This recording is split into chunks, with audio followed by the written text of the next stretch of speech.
So Eric, I don't know if you know this, but we've actually been accused by some individuals stating that our apology to Danny Lennon of Signal Nutrition was not genuine, that it was clearly a publicity act, that we were basically reprimanded by the owners and we're basically coerced into doing that episode. And we forgot to delete out the part in the reconciliation episode where he does swear at us and curse us out. But I think this episode is probably the boldest and most clear example that we are choosing to continue to associate with Danny Lennon on whatever super, official level we are, by having one of the individuals, Arthur, that works with him with Signal Nutrition, to be on this podcast. I think this is a clear indication that we're taking our job seriously as thought leaders in this community and leading by example. Yeah, I mean, absolutely. I'm not comfortable necessarily being on the same podcast with Danny, but his close associates, yeah, it might as well be the same thing. Yeah. I mean, what's the likelihood that, I'm not going to specifically say what I'm saying here, but that everyone in Danny's company is like Danny, if you know what I mean. Yeah. I think that's a low probability. I felt safe. Yeah, and what I was thinking to myself too is how commendable of Arthur to stick by Danny through that hard time, because I know there's a lot of things in the media, a lot of things in the news, a lot of lifters, a lot of individuals just saying some things that we were recalcitrant, honestly, in the end, with what we chose to say. But that was largely just to avoid a legal consequence. So hats off to Arthur for sticking with a notable figure. And sorry, yeah, you're going to say, Eric. I mean, yeah, realistically, I'd be a little afraid if I was Arthur. So I think it's... Yeah. Once you find certain things out, and you have I'd say that the quite literal courage to stand by someone like that, I think it's great. And on the topic of cutting, just to make a smooth transition, that's what we're discussing in this one. Not necessarily, cutting, people. No, but people cutting. That's what we're talking about. It's a sharp point, Eric. No, it's a sharp point. And it's a subtle distinction. Yeah. We're not talking about cutting people. We're talking about people cutting for weight class restricted powerlifting meets, strength sport, including powerlifting meets, Olympic lifting meets, and even strongman, and strongwoman, which has weight classes now. So I think, in all seriousness, this is a cool conversation because these three folks are the current only that I'm aware of researchers specifically looking at powerlifting and weight cutting strategies, and who are doing, literally for David Nolan and Kedrick, they're doing their PhDs on this topic. And Arthur Lynch, as a multiple time national Irish powerlifting champion, who's represented his country at Worlds a few times as well, placing inside of the top 10 twice, I believe. And a friend of mine, someone I've collaborated with. And I've been on David Nolan's podcast, who's also a competitive powerlifter and researcher specifically looking at this in Limerick, doing his PhD. And then finally, Kedrick, who's actually out here at Auckland University of Technology with me, and his PhD topic is specifically looking at weight cutting strategies in powerlifters. And he works with the very prominent and well-known The Strength guys. Who you probably have heard of. They work with a lot of high-level lifters, including folks like Taylor Atwood. And Kedrick does a lot of the weight cutting with them. So these are he's also a powerlifter as well. So these are not only three folks who get on the platform, they're part of the cult, they do the damn thing, but they also work with athletes specifically in this area, and they're the only ones who are doing the research that I'm aware of. So this is a pretty novel look behind the scenes at what needs to be done, what is known, and what are we just kind of borrowing from other lines of research like combat athlete research on weight cutting. Yeah. Definitely. I think this is going to be very enjoyable for everyone. I would say just give the podcast when it begins a little bit of time to really see it unravel, where, we were experiencing technical difficulties beforehand. And Eric, our podcast producer, just informed me that I believe actually it was an act of retaliation by another podcast, Sex with Emily, because we keep referencing that we're in a battle on the health and fitness space, and, she gets more views. And so they proceeded to slander For now. Yeah. We're not saying they're sexier than us. Watch out, in fact, I'm actually boldly saying we're the sexiest podcast. Forget the most informative, the best banter. We are just the sexiest podcast. And so it was an act of retaliation on their part, but they can't keep two strong boys down. Well, let's be honest. If you have to put the word sex in your podcast title to make it seem sexy, are you really sexy, or is that just pandering? That's I mean, come on. Yeah, it's a given with us. And so we got 5 thick boys talking about everyone's favorite thing. Just a little bit of cutting. Shout out to our boy DL on this one. And without further ado, I think we should probably just begin this episode. We had such a fantastic conversation before this episode began. We won't go into the details, but needless to say, I think we're all closer as a result of it. Eric, it reminded me of that analogy of what Mike Teixeira said, the most existential of analogies ever to be given on Iron Culture. It was kind of like being in a cave, and it was quite dark, and we're trying to find our way out, and we had a pen light to illuminate us, but we didn't know if we were heading towards the exit. And then we just decided to start the podcast, regardless of whether or not we're going in the right way, is what it felt like. I mean, I didn't feel like we were that lost, but we did talk a lot about gain, which is always fun. Yeah. And while Mike wasn't here, we did discuss Mike a lot. You know what I'm saying? What I love is because are you hearing what I'm saying? What I love, Eric, is you're so respected in the field that you can make an absolutely shitty joke like that, and all the guests have to laugh. By default, they're like, "That's Eric Helms." Like, I gotta chuckle. I'm compelled to chortle because he is Eric Helms. It could have been the worst joke, but they're just like, we're going with it. I'm just impressed you use the word chortle, but that's basically my entire career path was to get to the point where I can make crappy puns about audio engineering and then force people to laugh because apparently I have a respectable career as a bodybuilding enthusiast. Oh yeah. You know what that is? Yeah, they're trying to take you away for that shitty joke, but that's okay because Hey, we're off to a great start because don't worry about it. That's the whole nature of a podcast. It's supposed to be a free-flowing conversation, and we are thankful for the 3 guests we have today, as Eric kind of coined them, the doctors of dehydration. Myself, and we essentially have brought you guys on because myself and Eric, I don't know if you know this, but we might become sponsored athletes of some company. We're not going to go into details, but needless to say, our stock as athletes are going to quickly rise in 2020. And we took a look and we decided that if we're able, both of us, to cut, I don't know, correct me and you guys can correct me if I'm wrong, that our bodies, they're about 70% water, something like that. If myself and Eric can cut probably 40 liters, so just a little bit of weight, and manage to have the performance we currently have, but 5 weight classes below our current weight class, we would be pretty dominant. And so we're looking for you guys as the doctors of dehydration to guide us through this process. I assume, Eric, we cut sodium down a little bit, we drink a little bit more water, then we stop drinking water, and then that's how we lose the 40 liters. That's as I understand it. Man, I'm coming for that 59 kilo class. I just feel so motivated right now. Yeah, so it's a personal motivation for us to bring you guys on, and we thank you for being on. Thank you. Glad to be here. Yeah, don't be scared. Don't be scared not to talk, guys. Like, you're allowed in the presence of Eric. You could say whatever you want. Don't worry. I see the trepidation. Everyone's like, I don't know what I should be. Should I be joking with Eric? Should I not be joking? You can go ahead. You can get a little loose. Thank you, Omar. So anyway, it's in all seriousness, it's a true privilege to have you guys on. Like we mentioned in the intro, you guys are some of the foremost experts in the academic field of looking at what powerlifters do to cut weight and maybe what they should be doing. And you're leading the forefront charge into conducting that academic research. But you're also all powerlifters. Arthur is actually a pretty good powerlifter. I think he's competed in place in the top 10 in the 93 kilo class at Worlds a couple of times. You also, correct me if I'm wrong, are you still working with Signal Nutrition as the powerlifting coach? That is correct, yeah. And Love it. I think it's funny, if you told listeners you're getting one of the Sigma coaches on, and then it's kind of like being told you're going to get one of either Batman and Robin shows up. Right. But Robin's That's how amazing. I feel right now.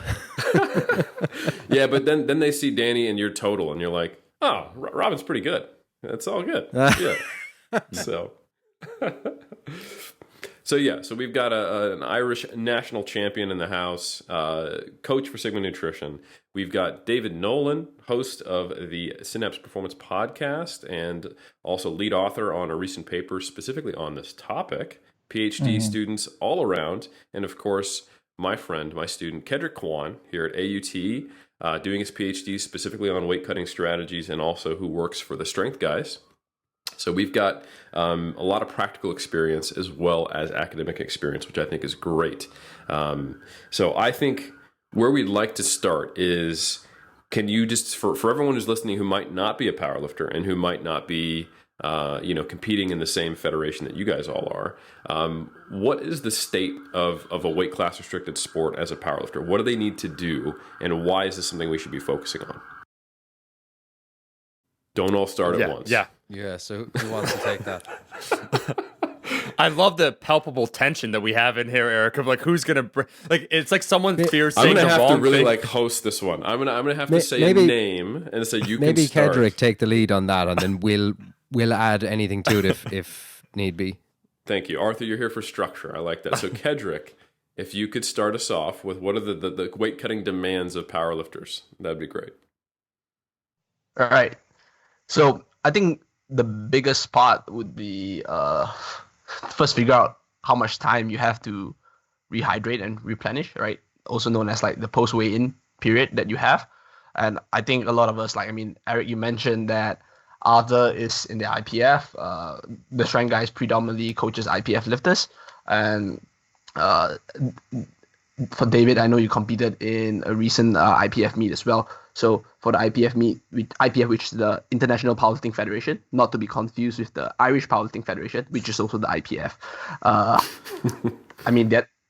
They employ both federations employ the same 2-hour weigh-in. So I think the first thing to know is actually figure out how long you have to rehydrate after you weigh in, because that would potentially determine the severity or the aggressiveness of the rapid weight cut you can perform. We've all heard stories of like combat athletes performing insane amount of losing insane amount of weight, and I think in the literature it reports up like even up to 15%, maybe even more, right? Correct me if I'm wrong, but that is a lot of weight. But the thing with that is that they also have an extended period of rehydration and replenishment post weigh-in, and hence they can perform such methods. But when it comes to powerlifting, specifically in the IPF, the weigh-in periods are 2 hours. So for like people who are listening out there, you really have to understand how much time you have, because that will affect the time you have to rehydrate, or even if you want to go deeper into like the mechanisms of like absorption of nutrients, that will matter as well, because most food, right, we don't absorb them within the 2 hour time frame. So I said that would be something to consider, and that would kind of like determine like the other demands that would come afterwards. Yeah. Gotcha. I think that's pretty understandable, and it also, so the work you guys have done and your experiences working with athletes is going to carry over to some other strength sports as well. Olympic weightlifting, I think, has a very similar weigh-in time structure before competition, and some of the strongman organizations as well that have weight classes also have a similar weigh-in time period. So I think if you're listening and you compete in strongman and you're not in the open, if you compete in Olympic weightlifting and you're not in the super heavies, and likewise, of course, powerlifters who are in the super heavy weight classes, the unlimited weight classes, if you will, also need to worry about this. But for most competitors, this is something that you might need to worry about unless you just kind of walk into a competition at a given weight. So I think that's helpful. Now, Kedrick, you talked about how there is only there takes time to rehydrate and takes time to absorb nutrients. I think we can all understand, like, hey, if I was a marathon runner, that would obviously be a problem. I think most of the research that I've seen on dehydration and nutrient availability and absorption as it relates to performance is done in cyclists or endurance athletes. What do we know about the effect of nutrient absorption speed, or just nutrient availability, and also dehydration and how it impacts strength? Like, how much does this matter, and why is it that being dehydrated or malnourished, if you will, if you've just been cutting, can negatively and acutely impact strength. And for this one, let's start with you, David, and then we'll let everyone else fill in the gaps. Sure. So I think it is important what you said, that the majority of the literature is examined endurance sports and not that much in strength. So that firstly leaves a gap there that we need to, hopefully our research and the likes of what you're doing and Art is doing going forward will fill in that gap. If we do look at the research, generally we see strength being affected around 2% dehydration. Once we get beyond that, we see maximal strength start to be affected. And again, from my understanding of literature, we see maximal strength being a bit more resilient to it. We see the high velocity power-based movement suffering first from this dehydration. What I think is interesting, and if we look at the research such as Oliver Barley has done, we don't really know why it happens. In terms of, Oliver Barley has done some good research looking at acute dehydration followed by rehydration strategies and its effect on maximal strength and power output. And although there does seem to be a detriment, it's not down to neuromuscular issues. So what it seems to be is that when we are dehydrated, at the level of the muscle, we don't understand if there's a negative impact, but we do see in outcome-based research that there is negative impact on strength and power output. But it very much seems to be down to a perceptual thing. When we get dehydrated, our rate of perceived exertion, or RPE, for any given task increases. So from my understanding of literature and my hunch, I suppose, is when we are dehydrated, everything just feels tougher, feels heavier. So if we're in a powerlifting sport, and we can all relate it back to our own training, what should be an RPE 8 starts to feel like an RPE 9, and so on. So although the dehydration mightn't have that much of an effect at a neuromuscular level, everything feels harder. And I think people, in terms of if the perception is harder on game day, on meet day, all of a sudden what is usually feels light, feels heavy, throws us off, and people can kind of bail from the lift, or not have that ability to grind through lifts as efficiently as they can when they're in a fully rehydrated state. So I think that there's still a lot of gaps in the literature that needs to be understood, but it does seem if you are dehydrated, it has a negative effect on maximal strength expression. Gotcha. So I've got a question. So because we've got a mixture of researchers here and competitors and coaches, who of you has actually cut a substantial amount of weight to compete? Personally. What do we define as substantial? Let's say more than 4%. I've got more than 4%. So David, what have you experienced when you've cut the most weight as far as your performance on the platform and how that went? So my heaviest would have been cutting from 96.8 down to under 93, but I weighed in quite light on the day. I weighed in at 91.6, if I remember. So that's about 5 kilos. Again, just that perception of global fatigue, not down to anything feeling off, bit of kind of global fatigue, feeling a bit flat, everything not moving as snappy as it should be, to use the vernacular. And then also what people often forget is if you are starting off at 96, 97 kilograms, you're bracing into the belt. If you reduce body mass by 5-6 kilograms, you are actually a smaller frame. So your cells aren't as hydrated. You've probably depleted glycogen to a certain degree. So you aren't filled out as much as you usually are. You're a bit flatter. Now, all of a sudden, you're going into meet day. You're not able to brace as effectively into the belt. You don't get as strong feedback from that belt. And there's subtle changes to your levers. In the bench press, your range of motion is slightly increased. If you're reducing the glycogen in the chest, slightly increased. They might be only slight things, but when you are, and I'm not going to call myself an expert lifter, but when you have kind of gone autonomous in your lifting technique and all of a sudden something subtly is changing, that can throw your levers off. Your perception of depth can change, the bracing in your belt can change. And I think that all this myriad of little things build up to negatively impact performance then. Yeah. I think it's really good that there's a 2-hour weigh-in for a lot of these sports, because the things you will do and get away with when there's more is pretty crazy. There was, I'll use a personal story.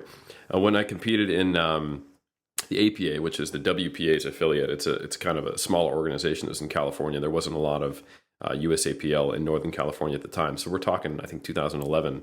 And it's a 24-hour weigh-in. and I cut, I want to say 7 or 8 kilos to make weight for this competition. And I remember driving to the venue, and I was like, oh, I need to pick up some creatine because I'm actually gonna, because I'd not stopped taking creatine. I was gonna take some creatine. I had a full day, and I walked into the, I would have been a vitamin shop or something like that, and I walked up the counter, put the creatine on it, and the person looks at me and goes, and I was like, excuse me? And I said, excuse me 3 times, and the person said, card or cash? And like, they looked at me like I was crazy. And the stalker, they're doing their stalking over here. And at the 3rd time I said, excuse me, it was looking at me like, is this guy out of his goddamn mind? You know? Yeah. And to me, I was like, no, you're crazy. You just spoke in tongues to me. And then I got back in the car, told my wife, and she was like, I think I should be driving. Like, what's wrong with you? And I had this, when I actually got to the venue to weigh in, all of my friends were all very nice and everything. And then as soon as I got off the scale, they were like, we thought you were going to die. You looked terrible. Like, and they forced me to drink a lot of water, eat food, and all this stuff. But it's funny, my perception of the world was significantly altered at that point. I didn't really feel as bad as I looked. They showed me pictures, and I looked like just my face had kind of sunken in. Like it looked like I'd atrophied the muscles in my face, which is a very strange look. That sunken in nose, extremely pale, and apparently I didn't understand English anymore. So it's a pretty odd experience for anyone who's really cut a substantial amount of weight. And you almost think like, well, how could, of course I can't be as strong as I could possibly be right now. So, yeah, it's funny. There's the quantitative data and the mechanisms we know, and then the experience, which is pretty interesting. Yeah. One quick tangent that I wanted to ask, just any of you 3 gents about that. It's just kind of maybe what Eric is saying a little bit, alluding to the perception of performance, where you said that, I think it was you, David, about like RPEs and how they change. And, you know, we're talking right now tested, we're talking 2-hour weigh-ins, and of course we could talk 24-hour weigh-ins, we could talk untested. And it is nice that we scale it so it's just a percentage of weight. So you say like 2%, really it seems to be no degradation to performance. But I do wonder how the subjective experience scales as weight goes up, only because let's say that a 100-pound individual or a 150-pound individual, let's say they're 10% body fat, then you go to 250, you go to 275. Let's say that their body fat outpaces, you know, the weight classes that they're going up. In ways, it'd be a different ratio of what they're losing, or the amount of fluid that they're losing, the ratio between their muscle mass and their fat mass. Is there any difference then between weight classes? So it's 2%, which makes sense. It scales to body weight, but the composition is markedly different. Not to insult anyone, amongst lighter weight classes to heavier weight classes. So I'm just wondering if there's any information when it comes to the literature. You know, a 66 kilo person cutting, once again, 2% of their body weight versus, you know, one of them big heavies, not a super heavyweight, not the large and in charge boys, but I'm thinking like the 120 kilos or something like that, because that body fat percentage is different. It's an interesting area, and I'm glad you brought it up because I want to get into that at some point. A simple answer: we don't know. There's a couple of contentious areas within the research. So if we look at the common practice, say water loading, there's only probably one major water loading study that's been done to quite a good level, and that's Reed Reel's one done in the Australian Institute of Sport. Really, really good study, but it's what most of us base our understanding of water loading off. But the one issue or limitation of that study is that particular study was of combat athletes, 22 male athletes, so no females. The average body weight of those athletes was between, I think, in around 75, 76 or 77 kilograms, and average body fat percentage was in around 15%. So we're basing all of our understanding of water loading on this very narrow kind of homogeneous male cohort. So we don't know if the gender is going to, or biological sex plays a big issue. And we don't know outside of those extremes of weight, of body weight. So as you said, when we get into the upper weight classes, we don't know if the water loading has the same effect, if the body compositional changes make much of a difference. And then even between males and females, the ratio of muscle mass to fat mass is going to be different for the same given body weight in those individuals. So that's another area. And then with the female athletes, of course, you're going to have the menstrual cycle and all those issues. So from experience, I haven't seen a whole lot of difference. I do seem to find that some of the heavier weight athletes can usually be a bit more resistant to the effects of water load and don't seem to get as much. They do seem to get an acute reduction in body weight, but it doesn't seem to be that 2 to 3% as consistently as you get with these kind of what we call middleweight classes. So you're in between your 70 and 90 kilo kind of range. So that's just personally what I found, and it's something that really needs to be dug out further in the literature. I don't know if you other guys have the similar thoughts or ideas around that. Yeah, I think Arthur wanted to say something, and I'll just extend this introduction while he gets his sweatshirt on before he answers the question. So, Arthur, did you have any thoughts on this? Yeah, so now it depends on if I'm picking up the question correctly, but basically to your point, Omar, so say if we were comparing someone like a 66 kilo lifter and a 120 kilo lifter, and what influence would like their total body fat mass have? I would imagine it's not a lot, because what we're talking about here is an acute weight loss, not a chronic weight loss where you would be manipulating body fat. When we're talking about acute weight cuts, we're talking about manipulating primarily total body water, and that's going to come from primarily muscle glycogen, intramuscular. Sorry, what am I saying? Yeah, total body water stores. So the influence of body fat there, I can't see it having much, if at all, effect. Sure. I think one thing to bring up though is that often the acute weight cuts don't happen in isolation. I think if we were to segment and go, right, hey, if we just put you through a water cut protocol, like if we did a research study on this, I think Arthur's 100% correct. However, what often happens in my experience is that someone goes through a dieting phase and then also does a water cut. And in my practical experience, when you've got someone who is quite lean at the end of that water cut, and you're kind of looking at where do we start, how much do we lose, and looking at the percentage. When you add it all together, it does seem like you can't get quite as much out, even on a relative basis, percentage from lighter lifters, in my experience. And that might be because they're already glycogen depleted from the diet. If you take someone who is relatively higher in body fat, they're going to be able to sustain more glycogen because they have an alternative fuel source to tap into when dieting. So I think I totally agree with you, Arthur, that it does come down to like dehydration is going to be, probably a percentage of your body weight. And, because we probably have reasonable proportions across individuals. But I think when I see a really lean person and they're like, yeah, I'm going to, do a 1 week carbohydrate fat swap, drop the fiber in my gut and then do a water cut. I'm like, yeah, you might get like 2 to 3%, while that heavier person might get like more like 3 to 4. I don't know. Has that been mirrored in some of your guys' experience? Kedrick, how does that line up with what you've seen when you're working with folks at TSG?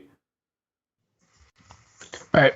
Right. Something to just be a little bit of a devil's advocate and disagree with my PhD supervisor, because that's clearly the relationship all the time.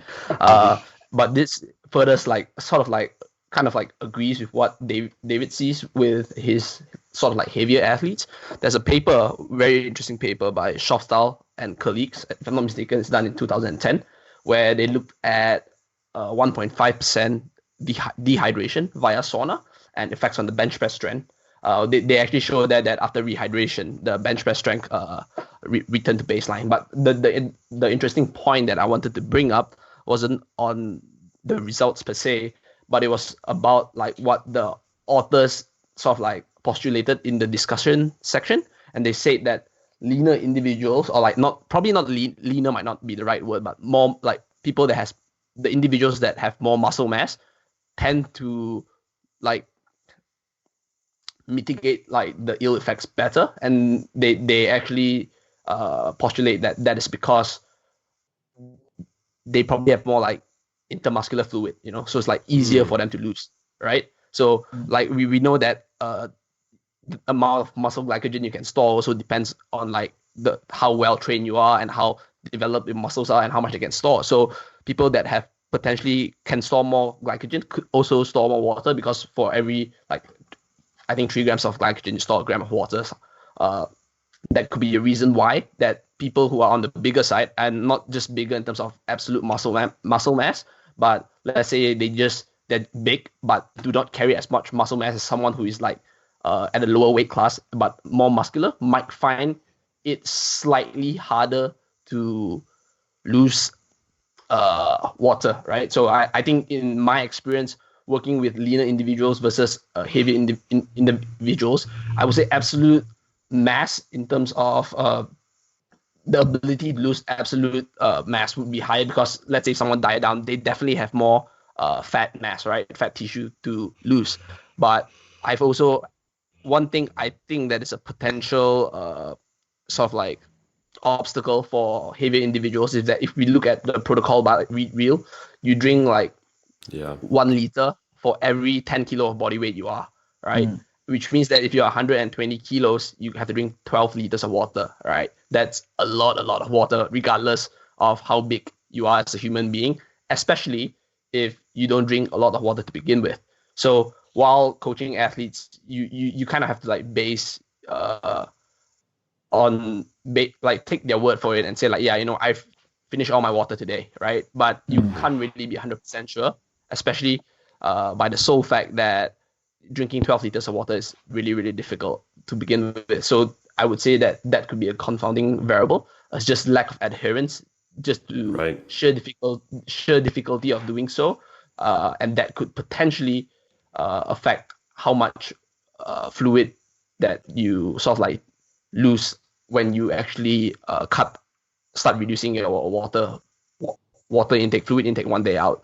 So I would say that there is some good, that there is at least one good data, and like looking at the mechanisms, it kind of like makes sense that more muscular individuals potentially can lose water easier. Remember that is via dehydration in the sauna, so it's not exactly you can't exactly carry over and say that it applies to every single protocol that we use to expel fluids from our body. But I think it gives us a good base to think about that as well. Why certain individuals could lose more weight, like fluid weight, easier, while certain individuals actually do not. Makes a lot of sense. A few little bits I'd like to just add on to that there. Firstly, I agree with you, Kedrick, in terms of when we have a bigger body mass, we're going to drink more water proportional to that body mass. And as such, adherence comes into an issue. And anecdotally, what I've found there with the adherence issue with some of the heavier athletes is when you are, say, 80 kilos, you're drinking 8 liters, you tend to break that up 2 liters before noon, 2 liters mid-afternoon. Whereas some of the heavyweight guys, they end up putting it off a little bit more and then drinking 3-4 liters in one go. So I think we don't know the difference between, yes, total water consumption is the same across the day, but between having that distributed, a nice even pattern of water intake during the day versus big intakes, 3-4 liters in one go, a couple of hours with no water, and then that repeated. In addition to that, the Read Real research using 100 mils per kg of body weight or 1 liter per 10 kg of body weight, that is an arbitrary number that, and having discussed with Read Real, that is a completely arbitrary number that they essentially just pull that number out of thin air because, look, we haven't done this before, we have to start somewhere.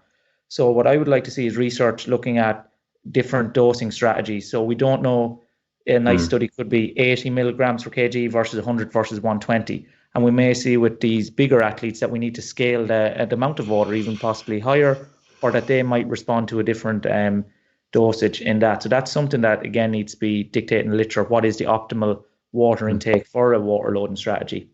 And then just to go back to what you said, Eric, about people dieting in, because we do know from the limited research we have that gradual dieting is one of the most common methods used, and then to go through the rapid weight loss in the last 7 days. But from a practical perspective and from working with combat athletes, we tend to see this more where during fight camp they need to lean up. Generally the first thing to take out is carbohydrates to bring down that overall calorie intake. Where I think from a practical perspective, if we're being pragmatic, if we know that we're going to deplete muscle glycogen as our means of reducing body weight in that final 7 days, then it makes sense that we want to go into that beginning of that meet week with the most amount of glycogen we have. Because if we go in depleted in glycogen after prolonged dieting, then we And especially if it's a case that we've used carbohydrate depletion before, it's worked well, but now this time we've dieted a bit more into this meat. We try to use the same protocol again, and then we only get half the body weight reduction that we're used to. And that makes sense because you're coming in with less glycogen stores than you did in previous meets. So from a practical perspective, any athlete that is going to use glycogen depletion, it makes sense to, from a logical perspective, to keep carbohydrates as high as possible in that dieting phase leading into a meet or a fight or whatever it may be. So if it's a choice between reducing calories from fat or carbohydrate, it makes sense to take them away from fat and keep carbohydrates as high as you can for as long as you can. So when the glycogen depletion comes in, that there's enough glycogen there to actually deplete to make a significant difference. Makes sense. And I guess it's a question of predictability, because I mean, if you lose the glycogen earlier, you might weigh less, but then you think, oh, I've only got to cut X amount. And then you might spend not enough time in the sauna, or, you know, not be as dehydrated, or not eat as much low energy density foods.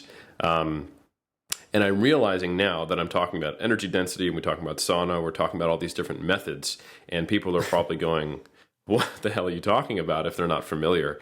So let's go through a rundown of all of the commonly used methods that we think powerlifters are using, and that we definitely know combat athletes are using, and then kind of give each one an assessment of like, where should this fit into the tool belt of a coach or an athlete. How does that sound, guys? Sounds good. So I lost you there for about 10 seconds, so I don't know what you said. Well, Arthur, how about you answer the question? Yeah, go for it, Arthur. We'll come this one to you. Yeah. No, I was just asking, let's go over the methods and how effective they are, and which ones we do and don't recommend, and how do they fit into an overall plan. Cool. Arthur, you want to tackle that one? Yeah, sure. I can give it a go anyway, and the lads can take up the slack that I leave. So I guess you first have to determine, you know, how severe of a cut you need to do. And I suppose you have a certain number of cards to play. You can call them like that. And the first ones I would go to would be probably the water loading and cutting strategy, where you increase your water intake for, say, 3 to 4 days, and then you substantially reduce it in anticipation of the weigh-in. The second strategy that you could use is a low fiber or low residue diet, where you reduce the amount of fiber you're taking in through, you know, vegetables, nuts, seeds, fruits, whatever, down to a very low level, so that you can reduce the amount of weight that's being held in your intestines. And with that carries, you know, water weight and bulk. The third method would be straight up carbohydrate restriction. With that, you can reduce the weight that's held in the muscle and in the liver through glycogen. And then, if that doesn't get the job done, you can resort to, I suppose, more extreme measures, things like saunas, hot baths. Have I left anything out? I guess it's passive dehydration, right? Just not drinking. Yeah. And I suppose actually that's one thing I did want to mention, was that one of the motivations that I had for, I suppose, my curiosity within this research, and why I decided I wanted to collaborate with David, was anecdotally what you see is, you know, you can very much do a weight cut wrong, you know. Mm-hmm. There are many ways to do it right, but there are a lot of ways to do it very badly as well. Such as, for example, active sweating, so exercising excessively to try to get your weight down, just fasting for prolonged periods, skipping meals. You don't see this as much in powerlifting, but in, say, combat sports, you'd see things like people training in bin liners and weird kind of excessive stuff like that, you know, to try and sweat out more weight. In powerlifting, I'd say probably skipping meals and fasting is probably the most common bad method to use. Or, you know, that's kind of like, it's kind of like you've a test coming up, and instead of studying, you know, well in advance of it, you leave it all until the last few days or so and try to cram all the stuff in on time to do the exam. Now, you can still sit the exam and you can still do okay, but you're not going to do as well as you would have if you had studied far in advance, if just to kind of borrow that analogy. So yeah, you guys got anything to add to that? No, I think you covered it quite well, Arthur. I suppose there's three main pillars that you're going to do, and it's important to differentiate that we did at the start between the weight loss or fat loss phase, that's gradual dieting, we all know being a calorie deficit, and the rapid weight loss. So this is the acute changes where we're not looking to alter body composition, but we're just looking at strategies to acutely alter body mass. And that generally is defined as the weight loss that occurs in the last 7 days before the meet. But in reality, it's probably the last 24 hours is where we really see that acute drop. And there's three main pillars that we're trying to influence. So you have, as Arthur said, you have your good contents through your low residue, low fiber. You have muscle glycogen, carbohydrate stores in the body that we're looking to manipulate as well through our decreased carbohydrate intake. And then the third pillar that we're trying to manipulate is body water storage. And that's where we're using methods such as water loading and then active and passive dehydration methods. And I suppose if we're thinking or trying to conceptualize them, how I personally like to see them in terms of the risk to reward benefit is a layering effect. And we shouldn't, they're not used in isolation. They're very symbiotic methods, like low residue and water loading. Personally, I find seem to work very well together. And that's where we generally start off. If we want a layering effect, we know how much body weight we need to lose for the meet. We then start with the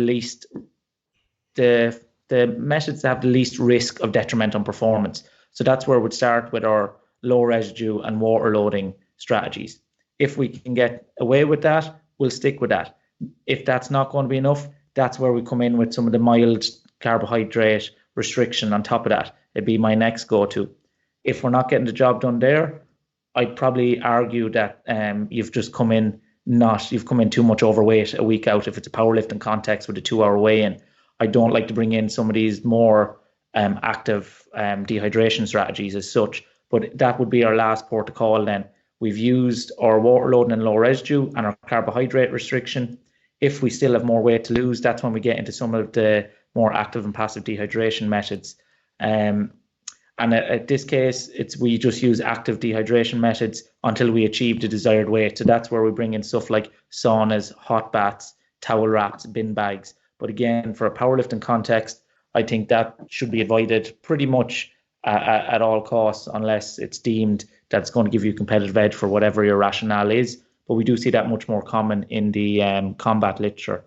And I suppose I'll hand over to Kedrick to wrap it up after this.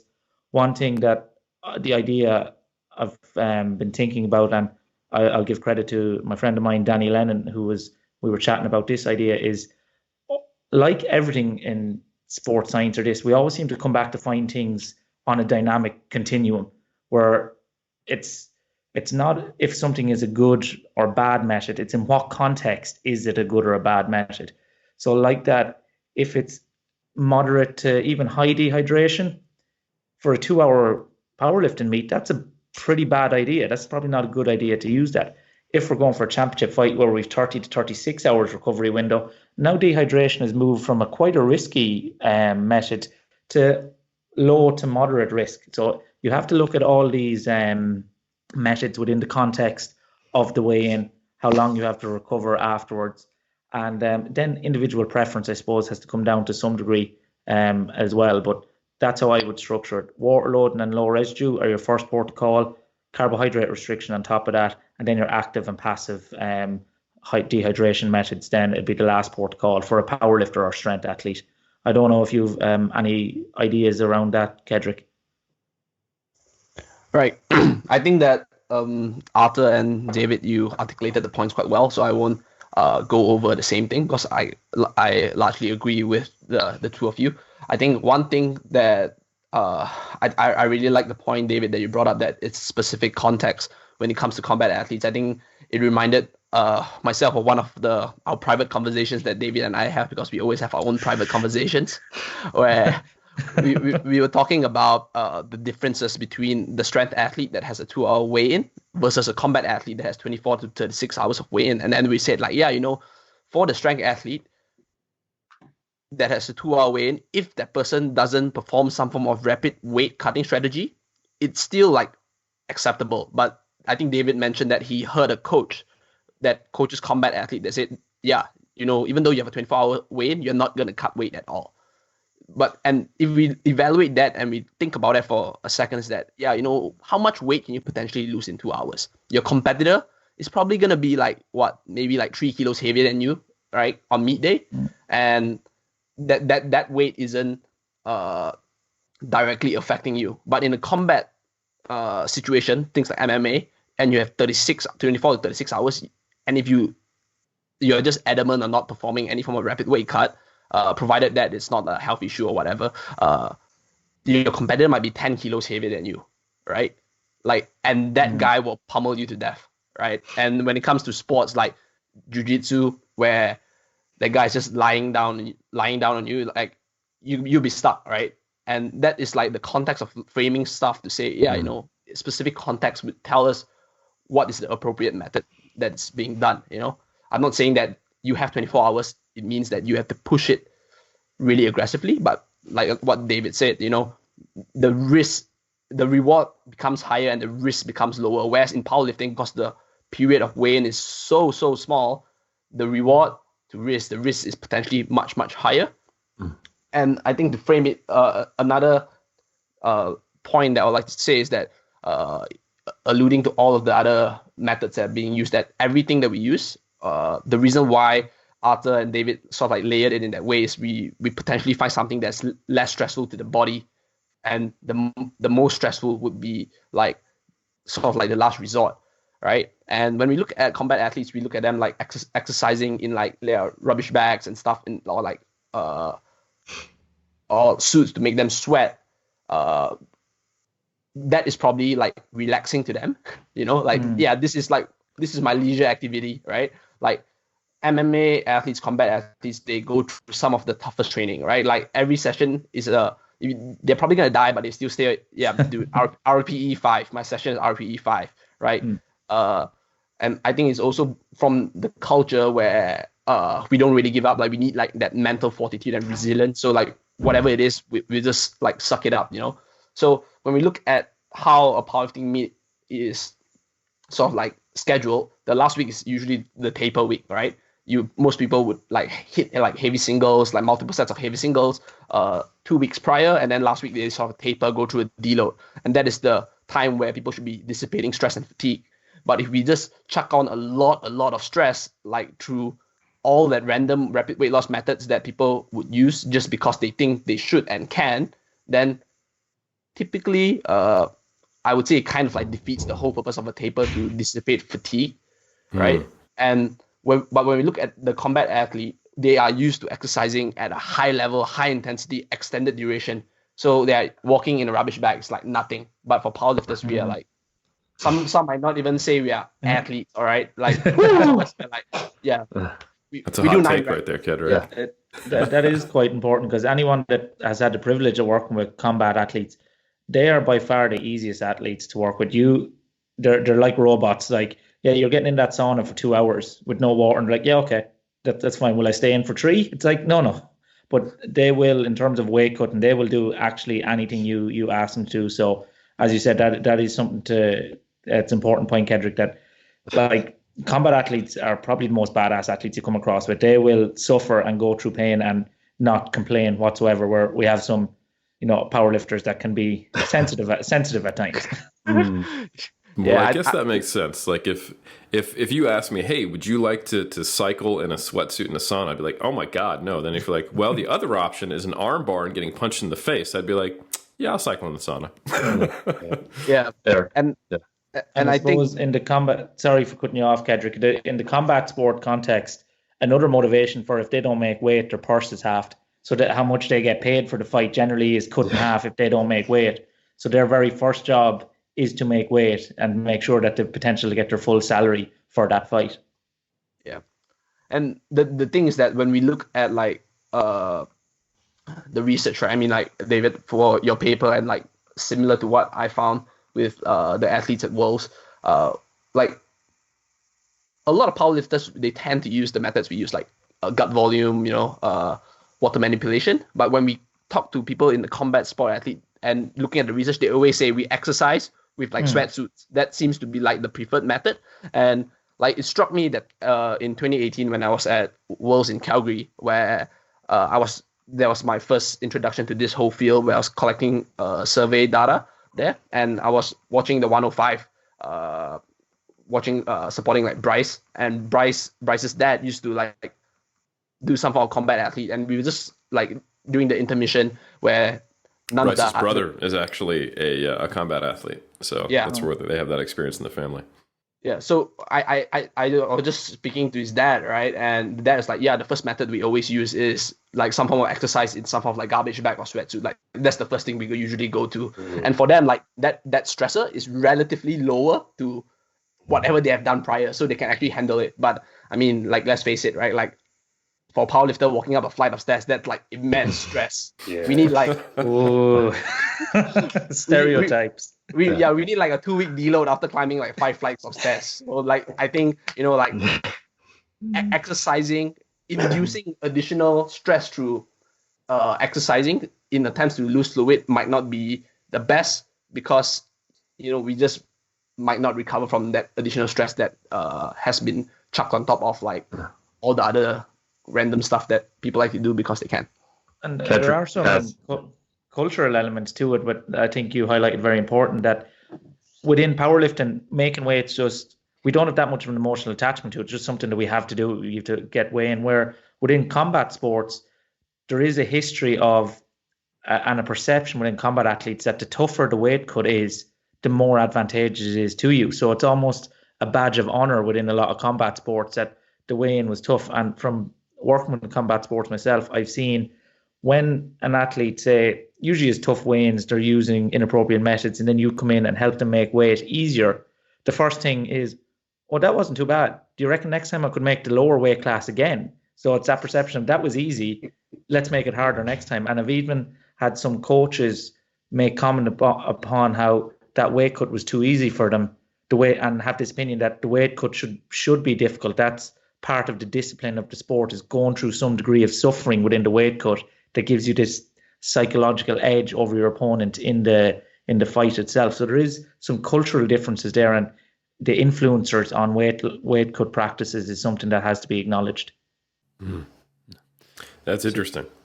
Yeah. Could I make one more point? Yeah. So I mentioned earlier on about how we would have this kind of like a tiered system or a list that we work down along depending on the severity of the cut we need. So I might just share a couple of experiences just to provide a bit more context around that. You could put it into a pyramid, Arthur. That's the best systems That's typically very are. original idea. Yeah. That's known as copyright infringement, and I believe you'll be given a cease and desist, because pyramids in a fitness context can only be used by Sir Eric Helms. Well, I've been in a legal battle with Egypt for about 5 years now. I'm still hopeful. I've been appealing that court case a number of times, but watch out, Egypt. Eric, as precedent, you could just cite ancient Sumeria that did it first, so that in fact Egypt was copying them, and the original god of Paimon predates everything. So if you need co-representation, brother, I'm there for you. Well, I was already working the Aztec and Mayan angle, but that's a really good point. The Sumeria, I think that might even be older. So we'll contact you. Arthur, carry on. Cool. So yeah, just to give a couple of examples of, I suppose, the practicalities for any coaches or athletes listening that want to know what does this actually look like in practice. So for instance, I had one lifter trying to make weight for a meet who he needed to cut 2 kilos. He needed to get down from 95 to 93. But his habitual carbohydrate intake was like 400 grams a day. So that was no problem. So I just instruct him, keep your calories the same, and we're going to reduce your carbohydrate intake. He overshot the cut, if anything, because he weighed in about 91. Contrast that then with another lifter, this time female, who, and to make matters worse, 3 weeks out, we realized that her scales was 2 kilos off. So already we're like, oh, okay, right. So this might be a little bit more difficult than we had first anticipated. And that can happen as well. So, I mean, practically, what can happen in the field is, you're working with a client and they're say you're working with them online and they're recording their body weight with their home scales, and that may be off. You know, it may not necessarily be calibrated to the same standard as a competition scales. However, so we got to the final week, and this individual is a type 1 diabetic, so she had a habitually low carbohydrate intake to begin with. So we couldn't do much in the carbohydrate restriction field. So we were sort of putting our money on the water loading, low residue diet, manipulating our salt intake, those sort of things first. And then we had our backup plan was hot bath. So that also requires that you have to, you know, talk to the client as well and be like, okay, so this meet that you've got coming up, where are you staying? How close is it to the competition venue? Have you access to a sauna in your hotel? If not, do you have a bath? You know, those kind of nitty gritty practical things you need to do. And so then, so we went ahead with the water loading and cutting and some manipulation of salt and a low residue diet. And as it turned out, we didn't even need to resort to saunas in the end, but we had that there as a backup if we needed to.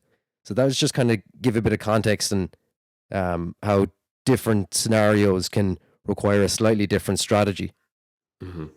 I think Kedrick is given the hot takes first and opened up a Pandora's box, talking about, you know, basically MMA athletes being total badasses, which, I mean, if we take a look at a practical example of a powerlifter, you know, if you perform a set and instead of an RP 8, you feel it's an 8.5, by that token, you must make a 300-word Instagram post describing the various environmental factors that led to a slight increase in RPE. Whereas I got to give a shout out, anyone that knows MMA, Tiger, Muay Thai, based out of Thailand. I have a homie that now does powerlifting that is a former Muay Thai fighter, and the dude is just tough as nails when it comes to his mental game. So I love that Kedrick's just like, you know what? I'm going to put basically everyone that listens to Iron Culture on notice that y'all ain't shit.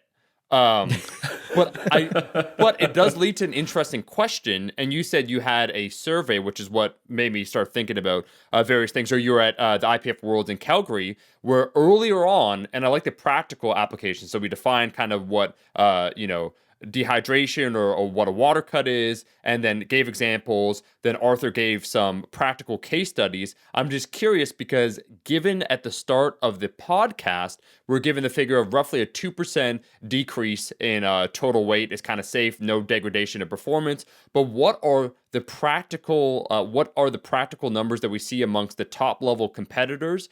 Is there any data? Are there surveys, questionnaires given out where it's like, you know, 1 week out, what was your weight and what did you weigh on game day? And I think obviously the rationale for everyone that competes is they want to put forth the best total. So why do they do the water cut? Well, they want to try and safely weigh, what would it be, as high as possible so that they can still make weight, bring in their best total package, kind of the most amount of muscle mass, the best composition, and still safely cut a certain threshold, whatever that might be. We're given kind of the rough number of 2%.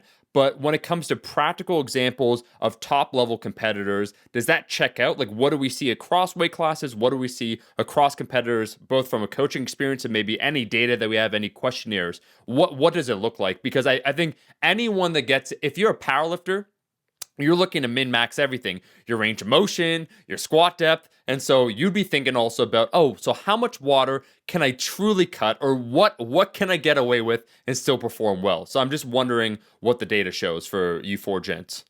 David, do you want to take this first? Yeah, sure. I suppose this is an opportunity that I should preface this by, I'm currently the world leading researcher in the area of weight cutting for powerlifting. But that is the same as saying you're the world champion when no one else showed up to the competition. So that's our current data. There's only one paper, and when Kedrick publishes him, he will undoubtedly leap me as the world leader. So the question is, how much do we know? What's the limit of what we can cut and safely perform well? Well, we don't know from a mechanistic perspective or outcome based, but what we do have is some observational data. I suppose within our research that we did, and Kedrick's research was done actually at World, so he'll be able to kind of give the caveats and nuances for that level. So what we did, we got a previous validated survey questionnaire that's used in combat athletes, and we modified that to be suitable for powerlifters. We sent that out into the ether, and we got 340 subjects respond to that. Of that, we stratified them into 4 different groups. So we had our group A, which is our typical IPF lifter, so drug tested, raw, and 2-hour weigh-in. Our groups B, C, and D, just simply the difference between them was Group B was morning weigh-in for all lifters, Group C was 24-hour weigh-in, and then our Group D was non-tested raw lifters with 24-hour weigh-in. Our biggest cohort was the typical kind of IPF lifters, and we had 233 people within that group. We took that group then, and we subcategorized them by their weight category. So we stratified them by light, middle, and heavyweight, and their competitive status, low, moderate, and highly competitive based upon the Wilks score. What was nice about our research, of the 233, we had a nice, relatively even gender split for this kind of research. So we had 141 males, I should say, and 92 females. Of that, we saw 200 out of 33 people engage in rapid weight loss for their meets. 117 of those being males, 83 females. So firstly, prevalence of rapid weight loss within powerlifting is very high. We see people using it quite a lot. The average weight that they were cutting was 3%. So the males were cutting on average 2.6 kilos for a meet, and the females a little less, 2.1. But the relative percentage of body weight was the same. What we then looked to see was whether biological sex, their weight category, or competitive status influenced the severity or the magnitude of that rapid weight loss that they used. And we found no trends for either biological sex or weight category. So we saw it doesn't matter if you're lightweight, heavyweight, you're generally cutting around the same from what we observed, and male or female didn't make a difference. The only trend we did observe was for competitive status. But when we dug into the post hoc analysis of that, the only difference we detected was between those that were classed as low competitive status and high competitive status. We didn't find any difference between the intermediate and high competitive status. So again, that doesn't seem to be one of the trends that is influencing how much they cut. So I suppose from that observation, we see that most people on average are cutting about 3% into their meets, and it doesn't seem to matter how competitive you are, your weight category, or whether you're male or female.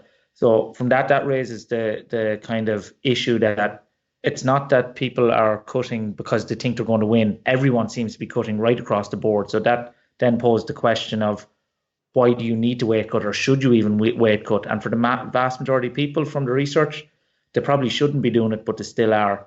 In terms of what that means for performance, I think this is a nice segue into Kedrick's research, which in terms of the prevalence seems to be kind of congruent with our data. But then Kedrick went one step further then and looked at the meddling. So if you want to talk about that, Kedrick, in terms of performance outcome and how it related to how much weight people were cutting. Right. I think I'll do my best to overtake you as the world leader, but I'll try my best. But based on the detail that you went into, it's gonna be a hard time. Sorry, Eric, for disappointing you as your student, but we'll get there hopefully. There's no hope about it. There's only do. There is no try. I'm your Yoda, and I want to see you succeed. And by that, I mean crush all opposition in peer-reviewed research. World domination. Peer-reviewed world domination. That's right. I think David brought a really good point that the prevalence is roughly the same. I think yours, if I'm not mistaken, the numbers could be like I don't know, like flipped around, but I think yours was 80%, mine was 82, or yours could be 82, mine's 80% in terms of how many people perform like rapid weight cut. So it's very, very close. And I would say that on average, like say David found that the amount of body weight loss was 3% at a world-class level. So obviously the cohort here is slightly smaller. We had 65 total lifters, and we had more males. If I'm not mistaken, we had 43 males and 22 females.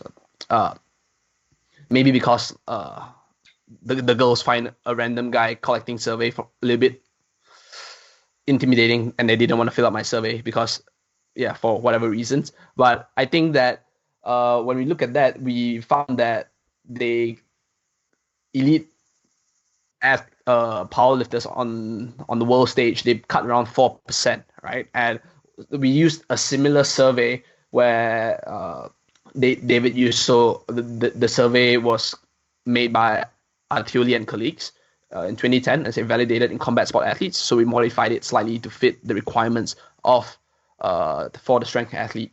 And something else that was actually measured in the survey was the questions that were asked that were pertaining to weight cutting history, how much weight you cut, and all that kind of stuff. Was sort of like a score was attached to it, right? So, and the higher the score, it means that the more aggressive the weight cut was done. And in David's data, he found that the score was roughly around like 22 average score, and in worlds, the world class level athletes which I performed my survey in was around 30, right? So we do see that, yeah, elite athletes cut a little bit more, and they also tend to be a little bit more aggressive, right? And when we look at the medal count, people would think that, hey, if you don't need to cut weight, does that mean that people that don't cut weight actually perform better? But at the world level, we found that wasn't true, because the trend was people who cut more aggressively actually medaled higher, or had more medals, right? So the question I asked was, do you win a medal? Didn't win a medal at all? Or do you win a gold medal? And by gold medal, I don't just mean like you were the number one lifter with the highest total in your weight class, because we also have gold medals for individual lifts. So when we look at, so there might be more gold medalists than like a one gold medal winner per weight class. So when we look at that, gold medal winners tend to cut more aggressively. And when we try to look at factors that sort of like predict that, we found that it wasn't the aggressiveness of the cut or the amount of weight that was lost that kind of predicted that. It's more of like, can they cut this amount of weight without having a performance decrement? So we found that lifters that reported that they experienced some form of performance decrement and cut aggressively also were the same lifters that did not had a lower chance of medals. But those that cut aggressively but did not report a performance decrement, those were the ones that actually tend to win gold medals. So that was something we found on the world class level. And to be honest, I mean, we could go into this later as well. I honestly believe it's really down to how long you've been competing and experience with weight cutting. So yeah, that is my take based on the survey that we collected. That makes a lot of sense. I think for many people, they don't realize that weight cutting is like a skill, and not just in the skill of doing the process and following the procedure, but also trusting in the process and not experiencing a lot of psychological stress along the way. You know, it's a crazy thing for those who are listening. If you go through a water loading period, you gain weight initially. Yeah. You know, so you're like, oh shit, I'm 95, I need to make the 93s. I'll do this water loading the coach said. If this is your first time doing it, you wake up one morning and you're 97 and a half, and you're like, coach, it's not working. And they're like, hey man, like, you're not weighing in today, it's in 4 days. Chill out, you know. And it's also quite confusing because you might have been dieting beforehand. And when you go on one of these low fiber or low residue diets, one of the goals is just to reduce the total weight of the food in your gut. So what you will often do is eat foods that are low in weight per the amount of energy, the exact opposite of what you'd eat on a diet. So you're cutting out vegetables, you're cutting out fruit, and you're eating chocolate, right? You're eating things that are going to have a lot of calorie punch, but not a lot of weight in the gut. So imagine that this is the first time you've ever cut weight. You're not totally familiar with the protocols, but you did a little bit of a diet. You know you need to weigh less. And now your coach is like, yeah, no more vegetables and fruit, eat a bunch of chocolate, and your weight's up 3 kilos 2 days into the protocol. You're probably going to be losing your shit. And I think that level of stress that someone incurs in that final week probably does have a negative impact on performance, unfortunately, and potentially even adherence to the weight cut strategy. They might overcut, do something different, cut the water load protocol short. So I definitely think once you've seen that pattern of weight rising, weight going down, you're used to that odd dietary change. It becomes a much less scary procedure, and you can quote unquote trust in the process. I don't know if that's something that you've all seen in your practice. No, 100%. I think it's Yeah, important of 100%. how we frame it for our athletes. Like we often go around with this definition that weight cut, it's a week long. You know, yes, the weight cutting process might be a week long, but what we do in days 1 to 5 or 1 to 6 potentiates the actual weight loss which occurs in the last 24 hours. So I think that's something that as coaches we should explain fully to our athletes. Like everything that we're doing to make weight, yes, it might be over a 7 day period, but the weight loss will occur in a 24 hours. It's the things we do in the day up to that potentiate that loss in that last 24 hours. And I think, as you said, we want to minimize stresses. So from a practical perspective, first time someone water loads, they probably underestimate the urination frequency that's going to go on.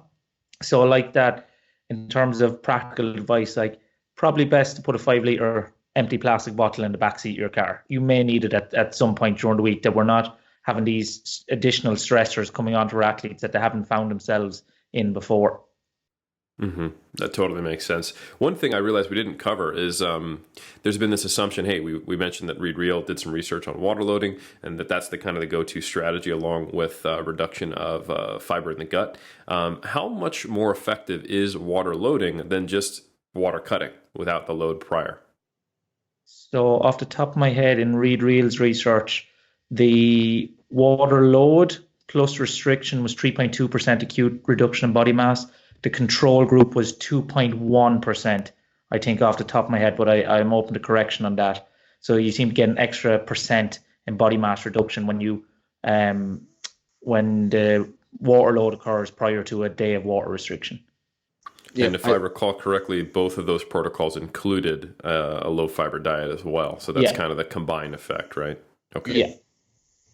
Yeah. Awesome. Those numbers are right, because I just presented at the conference, so I can say that on top of your head, that is right. Just dropping little ego points here. You know, I was just at a conference. Don't mind me. Just talking about things that I'm an expert in. You know, no world big domination, deal. Man. World domination. Awesome. Okay.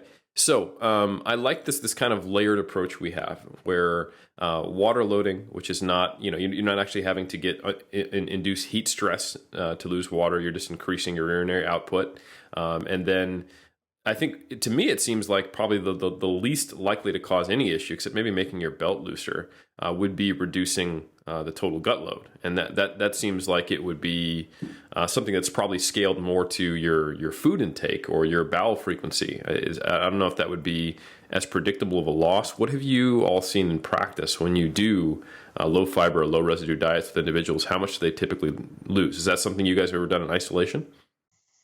Right. So I think I can jump in here. So just to compliment Eric on being really subtle with his jokes, like when you really cut out your fiber, you do lose your shit, literally. Right? So I would say that from experience, you know, I would say people lose around it obviously varies from individual. If they do consume a high fiber diet regularly, then they can lose more. But I know people that literally do not eat vegetables at all, so they are on default a low fiber diet. The only fiber they get is the occasional 15 grams from a Quest bar when they have their Quest bar, you know, like. So it varies from individual to individual, but from what I've seen, most people lose around 0.8 to a kilo in terms of like absolute. And I would say, like, you know, eating is very like culture specific. So like they tend to be like, you know, like this group of people, despite their like size differences, they eat probably the same amount of like fiber stuff. So given the fact that if like we're taking a very sort of like broad and average figure, I would say like it's a absolute, right? Which is why it's also absolute rather than relative, because of the culture similarities. 0.8 to 1 kilo. So I might say because it's very culturally specific, might be different across the continents for Arthur and like David. So I'm not sure if that's the same for the two of you. Well, potatoes are a vegetable. Yeah. Okay. Now we're going in with the stereotypes. I was waiting for it. Yeah, Guinness and potatoes are quite rich in fiber, so we're okay over here. Potatoes, you got plenty of vegetables. Oh, good. So I would go along with those. What I should say, or what I rarely use low fiber in isolation. I find that it works in a kind of symbiotic relationship with the water load. Now, without getting too graphic, anyone that's ever gone low fiber and water loading, you can see the consistency of your stool seems to be very, there's very little stool in it, and it just seems to be a lot of water there. So from that kind of perspective, there just seems to be a very good flushing effect when you water load and low residue at the same time. Totally makes sense. And I think at this point, I just want to give a big thank you to Omar, because I would say that people who follow Omar's channel, him being one of the most prominent vegetable advocates out there, they're more likely to have an effective weight cut. So eat your vegetables, and we'll just move on from there. Omar, is there things that you think I haven't covered on the topic of water loading or gut residue that maybe we had a overly academic discussion? Because I know we're all a little deep in the research. Is it clear, do you think? Yeah, I think actually given maybe a practical example, and I'm going to nominate myself, Eric, because we're out here trying to prevent scurvy for every individual, for every listener of the culture. We want longevity here. Let's say hypothetically, so Eric actually is going to be handling this for me, but I'm going to give it to you three gents, and then Eric can provide some insight afterwards. But apparently, it seems like the competition that he and myself will be doing in different weight classes, it seems like this is a likely thing to occur. And it's an 80 kilo, Eric, right? So it's not 175 standard strongman, it's 176 if we use pounds, right? Correct. Okay. You got an extra pound. Yeah. Which means I'm just going to rep everything for double the amount.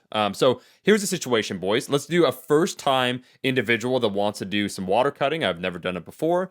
I need to cut to 80 kilos.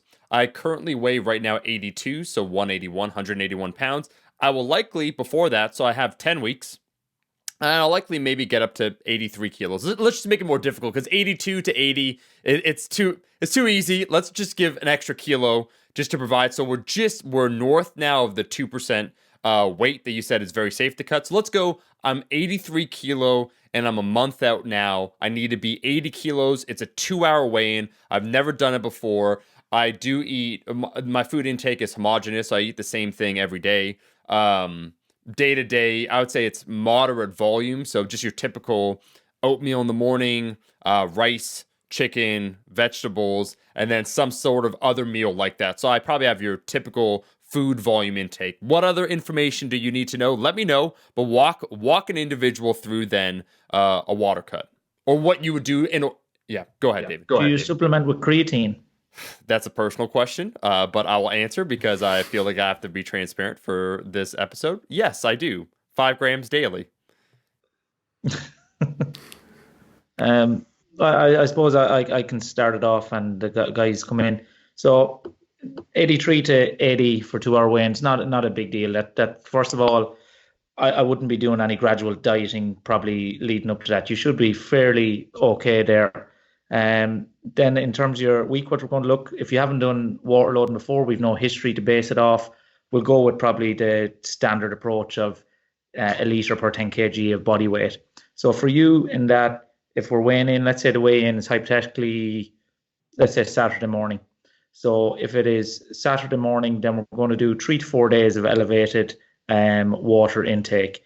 So Tuesday, Wednesday, Thursday for you is going to look like somewhere between 8 to 8.5 litres of water intake spread evenly across the day. So that's not too bad. You're going to have 2 litres probably from your 9 to 12 p.m. And then every 3 hours we'll aim to get 2 litres in there. Trying to cut it off a few hours before bed so you're not up all night going to the toilet then as well.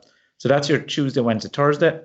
Then come Friday, we're going to drop that down to about 15 mils per kg of body weight. So somewhere in around probably a litre for you in that final day, with that being consumed predominantly in the earlier part of the day. So that maybe 14 to 16 hours out, we're going to keep your water intake to a minimal.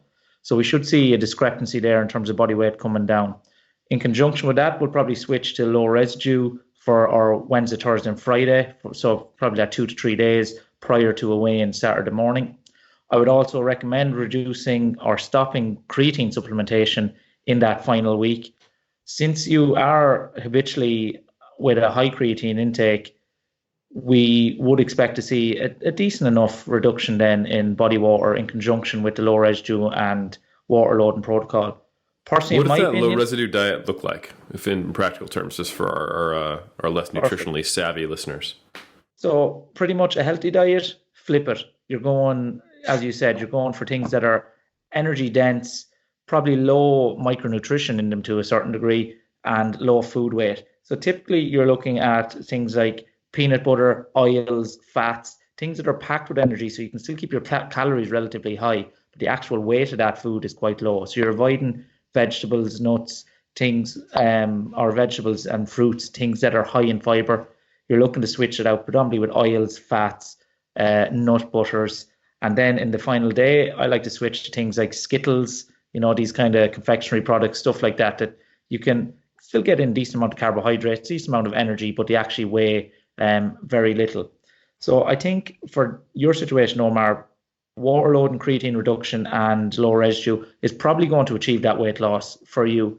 Now, the where it comes down to personal preference is if you want to maybe maintain that creatine supplementation and reduce carbohydrate a little bit. But again, that depends upon what the demands of the given sport on that day. And strongman, probably with some of the more long events like the yoke walk, that kind of stuff, there is more of a high anaerobic demand on that kind of stuff. So we might look to keep the carbohydrates a bit higher, but then you have to make an educated guess on which is going to be better for performance outcome, keeping creatine stores elevated or keeping your carbohydrate stores a little bit higher. Probably for that sport, we're not going to deplete glycogen fully, and strongman tends to be a long drawn out event, and I'm open to correction on that, but it tends to be a full day that you're able to get carbohydrates in continually during the day. Probably with that situation, we might keep the creatine supplementation in and bring carbohydrate intake down a little bit. I don't know if anyone would have any thoughts on that, because that's something that, again, I ponder. I don't know which it'd be. We don't know which is better, to just take creatine out or vice versa. It would be meat specific. So, for example, the one we're targeting starts with a truck pull, So that tends to be one of the longer events. And you basically either cross the line in the time you do, or you just keep pulling as far as you can until you give up. So sometimes you'll see people pulling for well over a minute, if they're not strong enough to get the truck over the line quickly. So I think in this case, I probably would try not to deplete glycogen too much, as that's going to be a pretty glycolytic event. Yeah. But that's a great point. It's sports specific, it's individual specific. It depends on how far away they are, both in time and in number of kilos and relatively. So I think that's really helpful, as far as giving someone a practical example.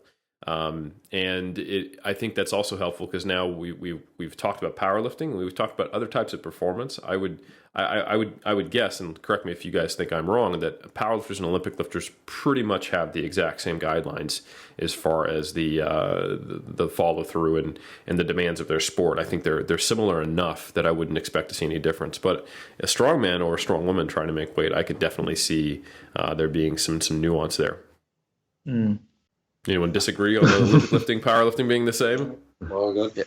Yeah, I completely agree. I think a big part I'm not, like say, David gives like fantastic recommendations. Nothing much more to add, but when it comes to like sport specific, we do see that in research, not just one, but corroborated by multiple research, that a rapid weight cut might not affect sort of like a short-term thing, but when it comes to repeated activity, you tend to see a bigger decrement at repeated when the activity is repeated over an extended duration of time.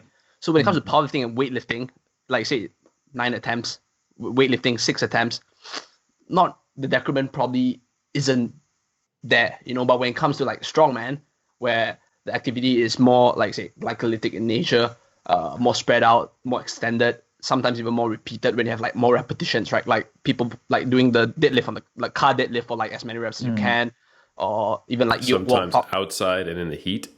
Yep. Yeah. And all of that could potentially have a bigger decrement, and that is when like the role of like sort of like, you know, probably like glycogen plays a larger role as well, and you also potentially might not be able to cut as much simply due to the fact that repeated activity tend to see a larger decrement compared to something that's shorter in duration. So yeah, just something to throw on top of what David has said, and also what we've discussed in terms of sport specific, despite having the same amount of sort of like post weigh in time. Right.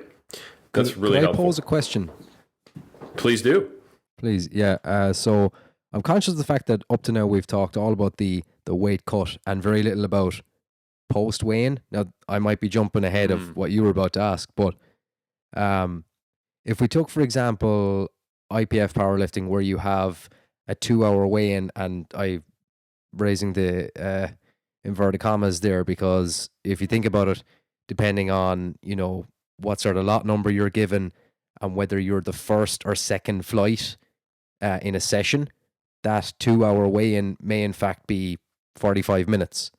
So in that context, what would be your go-to strategies for a rehydration protocol in someone that you've used a water loading and cutting strategy, low residue diet, and carbohydrate depletion with? Yeah, I think that's thank you so much for that, Arthur. That's exactly where we should go now. Let's pick it up. So Omar's now made weight. What does he do? Let's say he's got a full 2 hours to get this guy back in fighting form. David, take it away. Okay. So I suppose, again, it's dependent upon the strategies that you've used to get there. But we'll say, with example, the ones we've used. I suppose the immediate thing when we come off straight after weigh-in, we want to get rehydration. So we want to get fluids in. So I think it's important that those fluids, that there's more than just actual fluid intake and water intake to rehydration. We also have our electrolyte balance that probably we've reduced electrolytes. So something like Diorite, or, you know, your sodium, potassium, magnesium, these kind of things, that we get an electrolyte powder and we add that to our fluid choice. Now, we also want to increase carbohydrate uptake then as well immediately after. So generally when we come off the scales, I'm looking for my athletes to consume about 1 litre of fluids. You see people putting down 2 litres. Our kind of maximal rate we're going to get is about 1 litre per hour anyway in uptake. So if you take in 2 litres straight away, you're probably just going to be urinating out most of that. So let's aim for about 1 litre per hour, maybe 1.5 litres, a bit of a safety net in that first hour. I like some of that fluid to be liquid carbohydrates, so glucose drinks, but I also like to be a fructose source there in as well, because we know now, again, this comes from the endurance. A lot of people talk about the kind of maximal uptake carbohydrate per hour is about 60 grams, seems that we can get into the muscle. If we have fructose added in there, we can push that to 90 grams per hour. The caveat being that research has been done in endurance athletes while they are cycling. So that's carbohydrate intake during a prolonged endurance exercise. At rest, in strength athletes, that carbohydrate uptake might be different and likely a bit lower, because probably we know that some of the adaptations endurance exercises increase muscle glycogen uptake. So that's what I'm looking to. We're getting in about 1 litre to 1.5 litres of fluids with an electrolyte powder in there. Then we're making sure that some of those are carbohydrates, probably somewhere at 60 to 90 grams of a combination of glucose and fructose. That's pretty much what I like to nail down in the first hour, get that in. Then after that, I like to go to athlete's preference a lot of time. A lot of athletes will have certain foods or rituals that they like to take in. So once we've taken care of the main hydration, main carbohydrate, and electrolyte issues within the first hour, that second hour before the competition, that's where we're starting to introduce our caffeine into the mix, along with continued fluid, continued carbohydrate intake. But this is where I allow my athletes to switch to solid foods or foods that they prefer and easily digest, because like that in a strongman event, generally you like to go out feeling like you're full, and having that perception of, not to the point where we're bloated and having digestive discomfort, but just feeling full, that you're not empty. But again, that's down to athlete perception. If some athletes don't like that feeling, we may stick with just liquid carbohydrates so they don't feel the same degree of fullness and food weight within the stomach. So that's my general approach to the rehydrate or the refueling strategy for a 2 hour period. Love it. So in a powerlifting context, we'll step away from making Omar strong boy here. If someone does end up having to, like, they implement, reduction in gut residue, they water load, and they do that 14-hour period where they're pretty much dry. And of course, 8 hours of that is probably sleep. That's not as much as it sounds like to people. And they wake up and they're still, let's say, a kilo over, and they have to actually do some sauna or some spitting or something like that, additional dehydration. They make weight, but now we're in a situation where they cut about a kilo more of body water than we expected. What do we do? Are there things we can do to mitigate it? Because a powerlifting meet sometimes lasts all day. So I imagine that the performance that's most likely going to be affected is maybe the first or second attempt on squats. So we have some wiggle room there. So what is your guys' strategy there if you have had to cut more than initially expected? I'd like to put this one to Kedrick, and the reason I think Kedrick has really dug into a lot of literature here, and it's an area that I haven't dug into. There's potential for glycerol. It seems that supplementing with glycerol could improve the rehydration process. I don't know if that's something that you've dug into or looked into, Kedrick, at all. Right. So yeah, that glycerol definitely. I think there is some literature showing that it improves the rehydration process. I've not used it specifically because, like, technically, when it comes to practice, looking it from a broader sense, I like to evaluate where the athlete's starting, and I try not to, like, say, the sauna, like heat dehydration through heat exposure is really a last resort. So I try to plan way ahead to avoid that. But there's definitely some form of, like, potential there. Specifics, I'm not sure. I've not done it in practice. But in terms of looking, let's say in this hypothetical situation, what I would do is the first thing would really be take, like, a cold shower, right? Like, the first thing you want to dissipate is that acute heat stress. You would really want to drop the core temperature back to where to normal as quick as you can, and get the athlete feeling as good as you can, right? You come up from a sauna, people usually through extended periods of time to heat, people, like, for me, I feel sleepy, I feel very lethargic, right? And all of that. So I think the first thing to do is, like, really take a cold shower, bring the core temperature back down, get the athlete feeling as comfortable as the default state, his regular state as possible.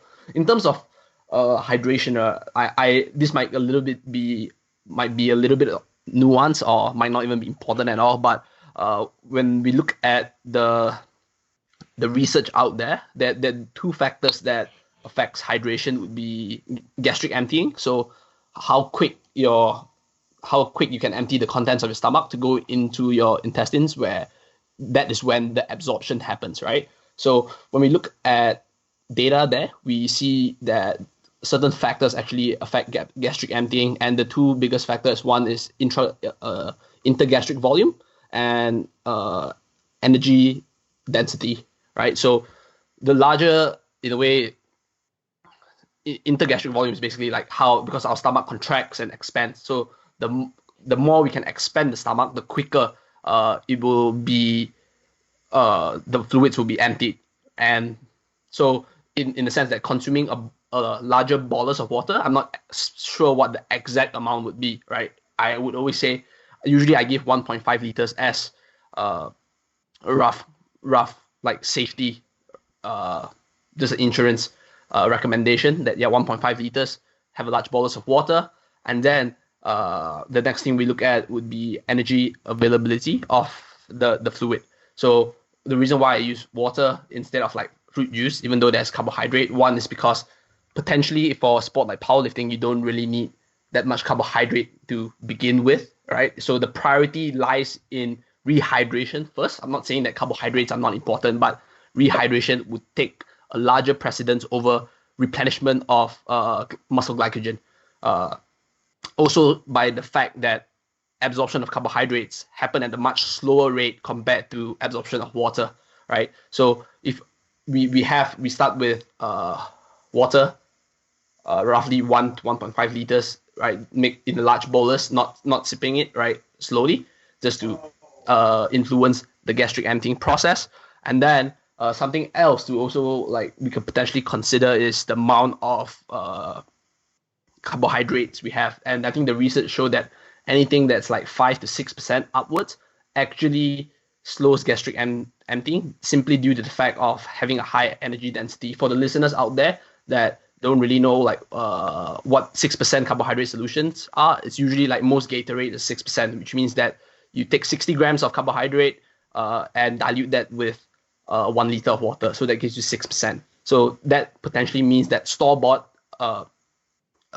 sports drinks tend to be slightly on the high end of carbohydrate availability. So you have two options here. Either you get yourself a Gatorade powder, which is usually what I recommend because you don't have to carry so many bottles around, right? And or you can, if you like carrying bottles around and destroying the environment, you can just dilute your Gatorade with like your own water. I've seen people done that. Maybe I'm not sure whether they do it consciously or maybe they just like don't like the taste of Gatorade and actually just want to dilute it with their own water. So that could be a potential option as well. So like the only reason why I'm bringing all of this up that's like slightly more nuanced things is because Eric did mention that, hey, you know, this is a last minute resort, and I'm in the position that the more you lose or the more aggressive weight cutting method you use, the greater the importance of rehydration is. Because if someone literally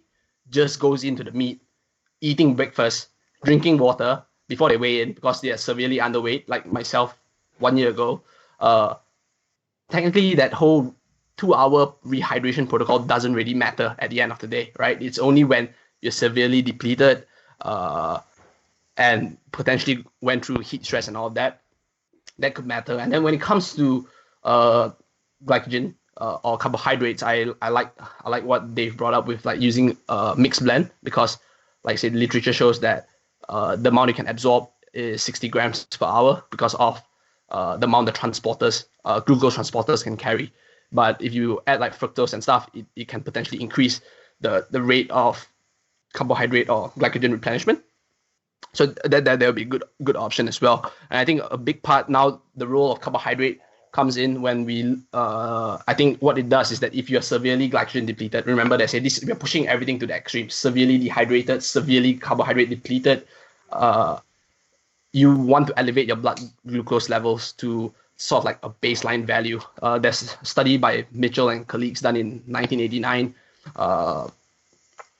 where they showed that I think they depleted both groups, and one group went through a low carbohydrate diet, the other group had a high carbohydrate diet, right? So technically one group would start with lower glycogen levels before the exercise trial, but before starting, they actually fed both groups the same amount, the same food, right? So they control for the food that they consume prior to the test. And what they saw that the results between groups were not different, and what they actually attribute that to was similar starting blood glucose level. So for that particular activity, they would say that, yeah, I can't actually remember what the exact activity was, but for that particular activity, perhaps the blood starting blood glucose level actually played a bigger role than the amount of glycogen that was in the muscle. And then again, we can look into stuff like how much glycogen was actually depleted, and I can't remember the exact details of the study, but I said like that is when carbohydrate will play a role, and the rest really comes to individual preferences. I like my athletes reminding them to just drink water, right? After we get the foundation, we laid the foundation, then just like remind them, yeah, stay hydrated, you know? You don't have to drink 1 liter of water in large bowls every single time, but stay hydrated. And actually research has actually shown that you can sort of like top up that intergastric volume by, you just start by a large bolus of water, and then intermittently you just like drink and sip on water, and you keep that intergastric volume expanded for quicker gastric emptying. So I just like say remind them of to drink water frequently, right?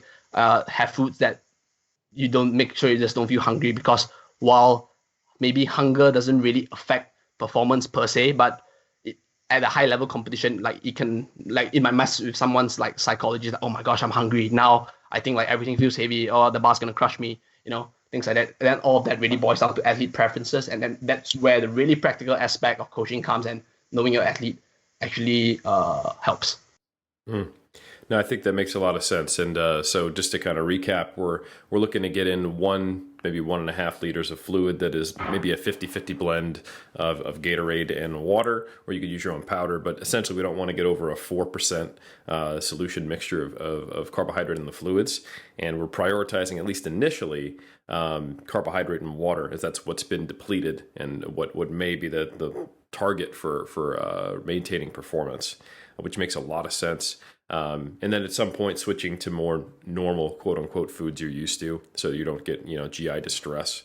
Another thing that I would recommend, and that if you do have to cut substantially more than you expect, there's 4 attempts you can actually change as a meet day powerlifting coach for your athlete, and that's the openers and also your final deadlift. So you can always just drop your initial squat by 5-10 kilos just to make sure that it's something you can absolutely put on the board. Because I can tell you, it's certainly possible, and it's been done many times. Like, you miss your opener, and then you're getting rehydration in, the whole flight goes through, and then it's a lot easier because you were just a little bit behind the curve on that rehydration. But you don't want to be in a position where you miss your opener. And you can I would much rather make my opener and make a larger jump to my second than I would miss my opener, have to take it again, and then make a large jump on my third. So it's just a better opportunity to build your total, considering that. That's the only thing I would add, but I think that was really helpful. Let's see. What else? Omar, other things you think we need to cover? I think actually, now that we've given the practical components, so people know, okay, so we're talking about these things, how would I implement it for those that compete? I would say probably a split for our listeners.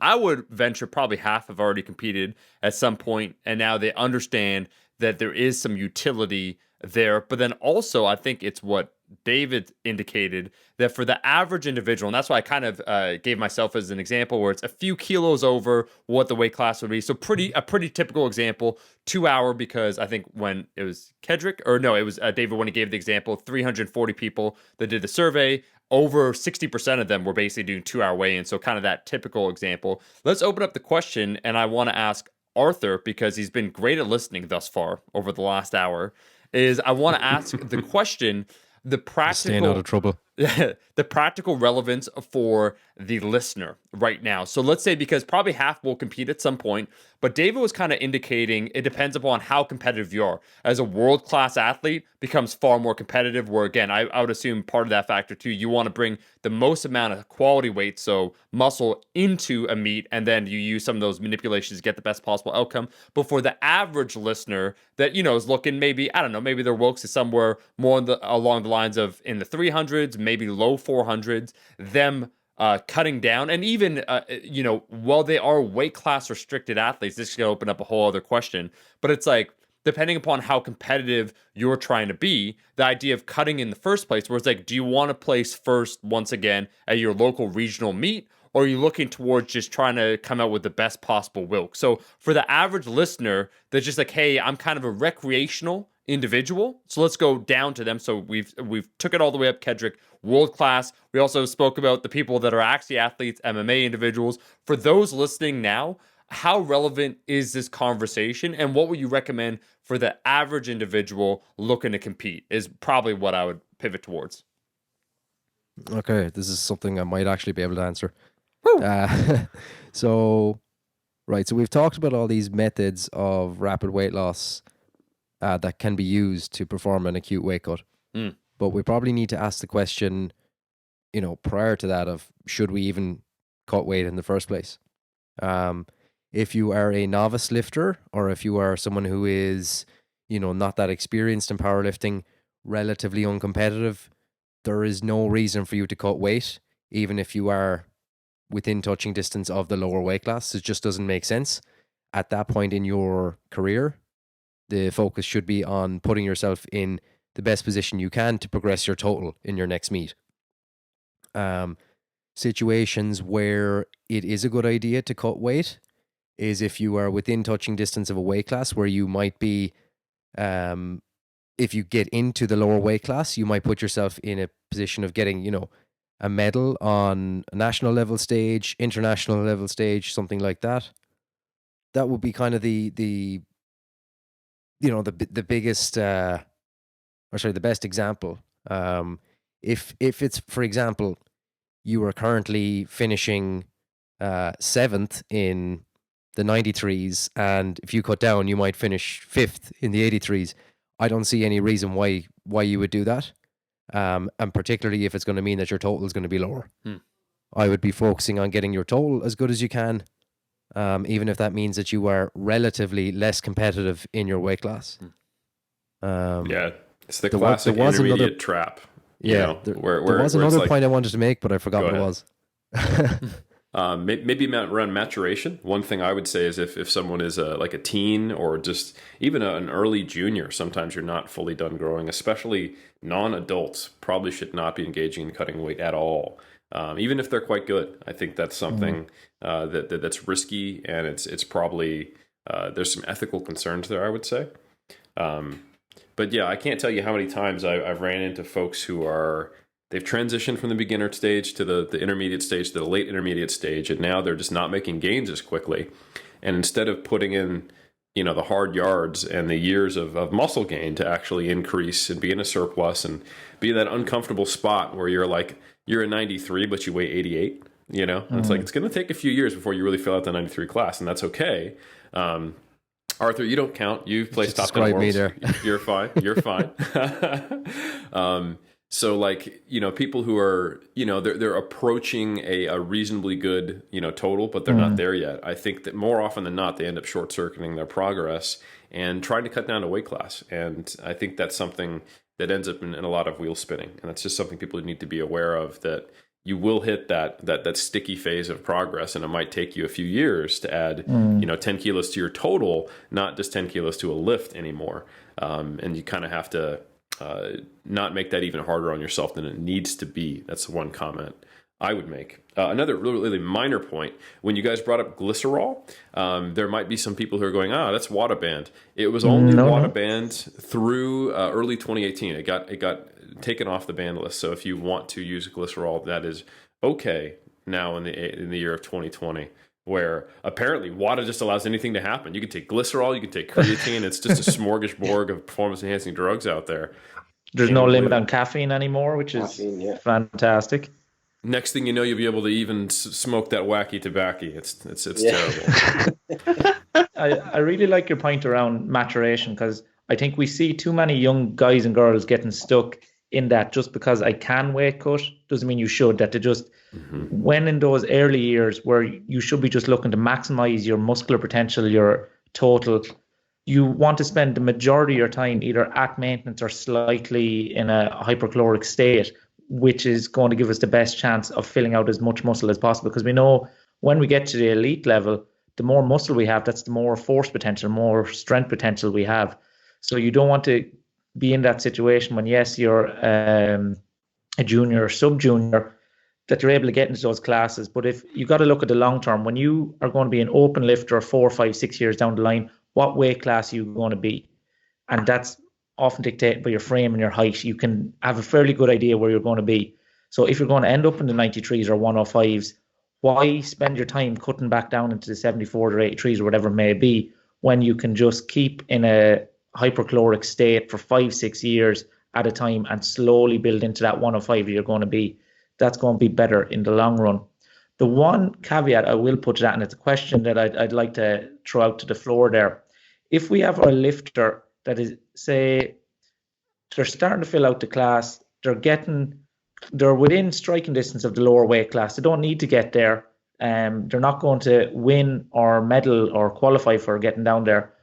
But we know with this athlete, they're about potential a year or two away from being at the level where they're going to be highly competitive.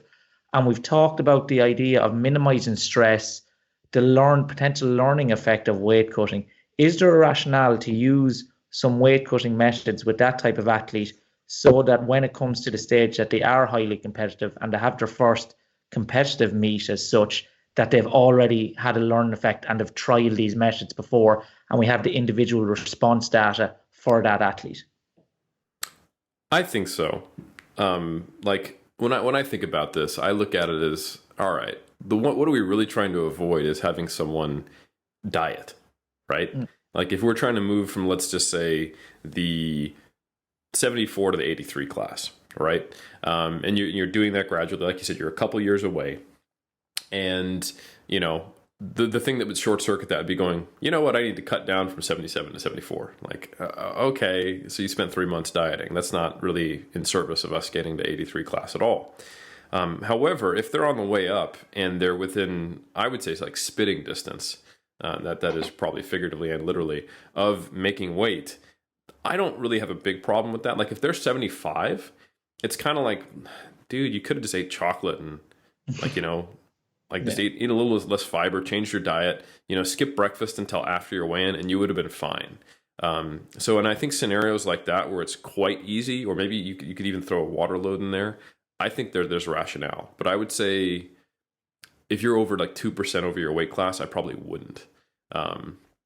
It's kind of like this thing where you're going to get progressively further away, where that even just the rapid period is just kind of like, because it's not fun to suck at a meat, even. Like you're already competing at like 77 in the 83 class and trying to really delay your gratification. But now, you cut weight and it's just going to see your total go down even more. And I think that could have some psychological impact. So I think it's probably context specific. That's my opinion. I'd be curious to see what Arthur and Kedrick think. So I actually remembered the point I wanted to make a few moments ago that I forgot. Which was that if you're not in those categories of like in potential to win a medal, and you're also, you're not a novice or, a junior or sub-junior lifter who's still maturing physically, and you decide you still want to make a weight cut because you want to finish fourth in the 74s or something like that. The thing you probably need to realize is that from where you're at to where you need to make weight, like the bigger the discrepancy there, the more likely of an impact there's going to be on your total, and that would be, magnified by how much weight you have to cut. So as long as you accept that and you're okay with that loss, then that's fine. That's a mature decision that you can make, and I'd say fire ahead. But if not, then there could be some tears later on, which would add to your lost water weight, which is not that bad when you really think about it. But it's after the weigh-in at that point, so it's no good to you. That's a novel strategy. We emotionally abuse our athletes that week to the point that they cry. Critical timing, though, and I think you have to have sufficient emotional trauma within the weigh-in period. I like that. Just to look at that pass on Eshik's board. Yeah. Like me. So David gets his athletes in the zone. Kedrick. Yeah, I say, or if you're like me, you could actually save the fiber for the onions and actually use the onion to make you cry. So it's actually much safer. Don't eat it. Use it to make you cry. That's actually smart, because now you're avoiding the emotional trauma, which could affect performance, inducing crying, and cutting up onions. Oh, you're not going to use that fiber though. Yeah, but it's also great because the onion is a clear representative of weight cutting, because there are also many layers to an onion. And the more layers you go, the more it makes you cry. Right? So, yeah. This is what we do during our PhD, by the way. So, but I think to answer the question, I think a large part of it would be, like you mentioned, the maturation. I'm really big on that, because like acutely, I would say, an acute sense, a practice sense, you don't really see it, but in the literature, you see combat athletes, it's chronic weight cycling. And the fact that combat athletes actually fight,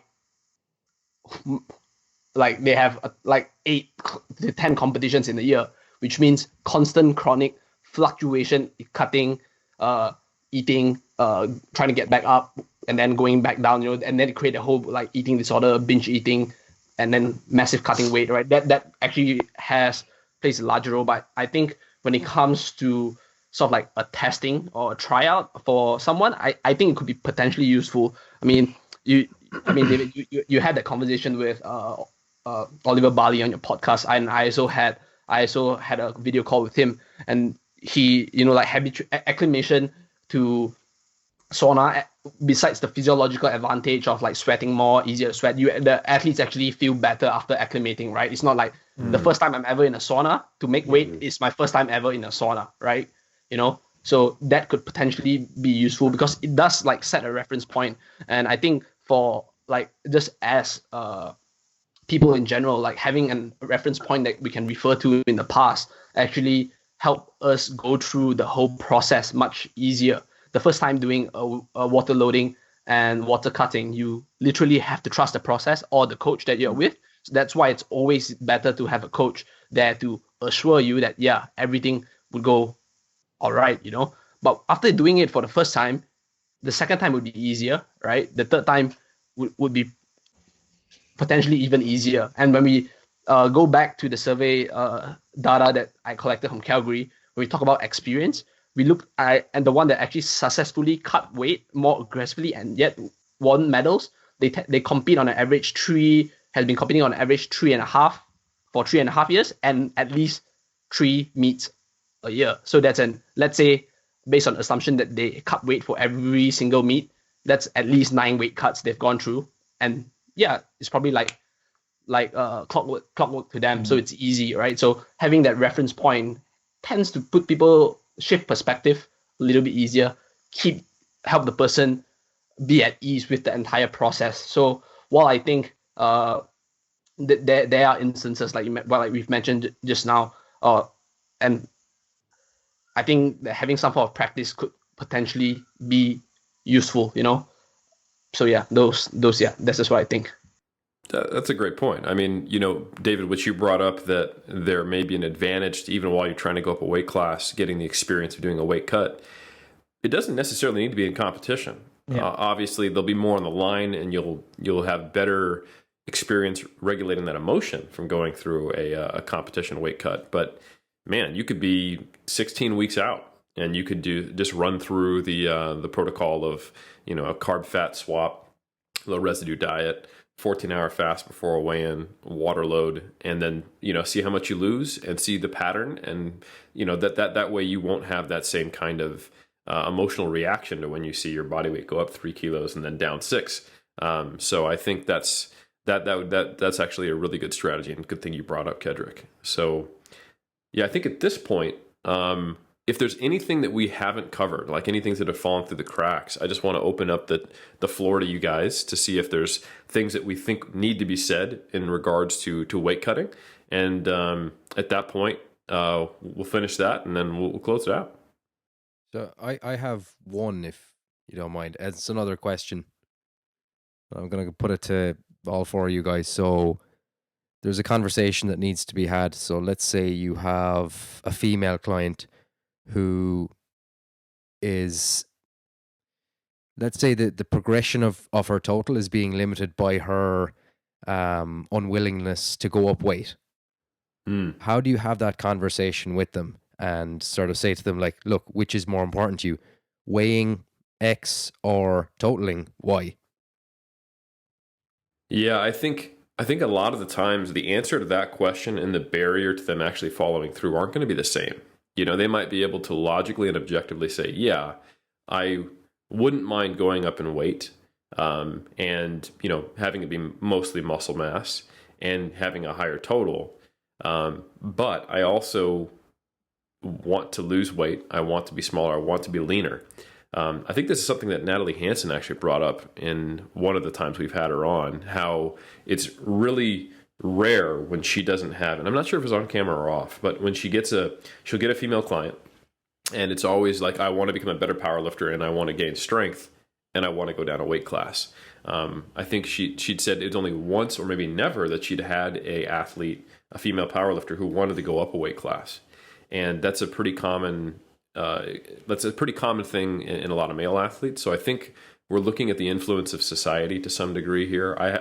That's been my mirrored experience, as well as most of 3DMJ, that we almost never will get a female powerlifter who is like, yep, I'm currently X weight, but I want to go up. And I can say, just to give any of our audience who might resonate with that and experiences that, to give a little bit of a confidence boost, when we've had our female athletes gain weight, go up, either for bodybuilding or powerlifting, sometimes that's been the thing that has allowed them to actually overcome a strength plateau, make progress. Because I think more often than not, that's just a stone that, for, like I said, societal reasons, just doesn't get overturned. So you might have someone who's very technically skilled. Their nutrition is on point as much as it can be without actually providing sufficient energy to gain weight.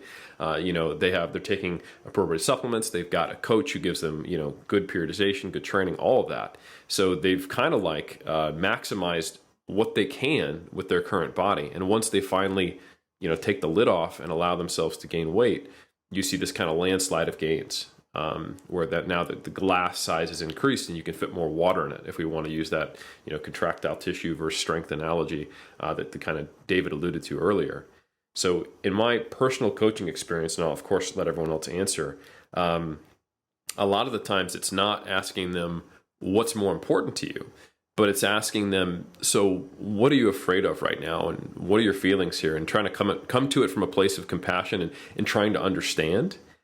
Which I think is really important, because not all, of course, there's many men who have always been uncomfortable with their weight, have spent most of their life trying to lose weight, and they may understand that, and probably for slightly different reasons. But I personally, I'm like a skinny dude who got into bodybuilding to get huge. So I know for me, to make sure that I'm not, answering questions that they don't have, or assuming certain logical arguments or data or the things that would convince me, I want to make sure that I ask a lot of questions and try to do the best I can as far as is possible to understand where they're at and what is their motivation for struggling with that, so that I can actually then hopefully provide, a more personalized feedback to them, to hopefully see if that's a stone that they will be willing to turn over, and provide the information they need to make that decision. Yeah, I'd have to agree, and I've very little to add to what Eric had said there. I think he's really nailed that. But just to reiterate that you have to come at it from an empathetic standpoint, that there can be this disconnect where they are rational, they understand the logic that they need to go up a weight class, that if objectively looking at it, they need to increase their total. That's the most logical next step. But it's more of an emotional, the emotional brain is taking over there and overriding the rational side of their thought process. So if you start putting kind of a very objective coach mentality towards them, like, look, if you're not empathetic and you're like, well, you need to go up weight class and that's it, where you need to be more empathetic, open up that dialogue of why, what is the barrier that is they're preventing them from going up a weight class, because within their mind they know they have to do it, but then there's this emotional or psychological barrier that's preventing them actually taking the actionable steps to go to that. So you need to, as a coach, kind of unravel and understand why they understand what steps need to be taken, but what is the emotional or psychological hurdle that's preventing them taking those steps. Yeah, I think something like that I've always thought about would be, in terms of a female athlete weight classes in IPF, if we look at it, the worst weight class to be in, if you want to go up, is from the 63 kilo female. When you go to 72, it's a 9 kilo jump. And if you still want to go up to the 84, that's like additional 12 kilos, right? So it's like, man, 12 kilos is a lot, right? And it might be sort of like, relative in terms of percentage, but when, like you say, logically it is, but emotionally you'd be like, oh my gosh, this is a lot of weight to gain, right? So while performance might improve, like we've discussed this prior, Eric mentioned, David mentioned the same thing. The environment plays a huge role. It is easy for someone to fit in when, one, I'm a female powerlifting coach. I work with, my daily life is, I'm surrounded by powerlifters. I work in the gym, right? Everybody are probably supportive, but if you have a job that's not like exercise related, your environment, your friends, people around you might not actually understand, and sometimes that could be like pressure for them to maybe I don't want to go up in weight, right? And and then that is when, like you mentioned, a good coach, the soft skills, being empathetic and trying to understand that the reason why someone doesn't want to go up in weight plays a massive role. And I think like right now it's much better because like society is a little bit more accepting of that. But I mean, like imagine back in those days, right? Back in the days where like the whole like sort of like quote unquote fat shaming culture is like still quite prevalent and stuff like that.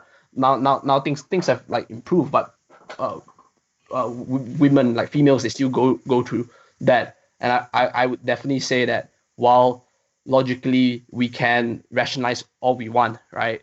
But if you don't want to, first you like, I mean, going all the way back, if your athlete is very logical, then great, But if they are very, very emotional, then perhaps it might not work. And at the end of the day, being a good coach means that you have to understand which approach to take.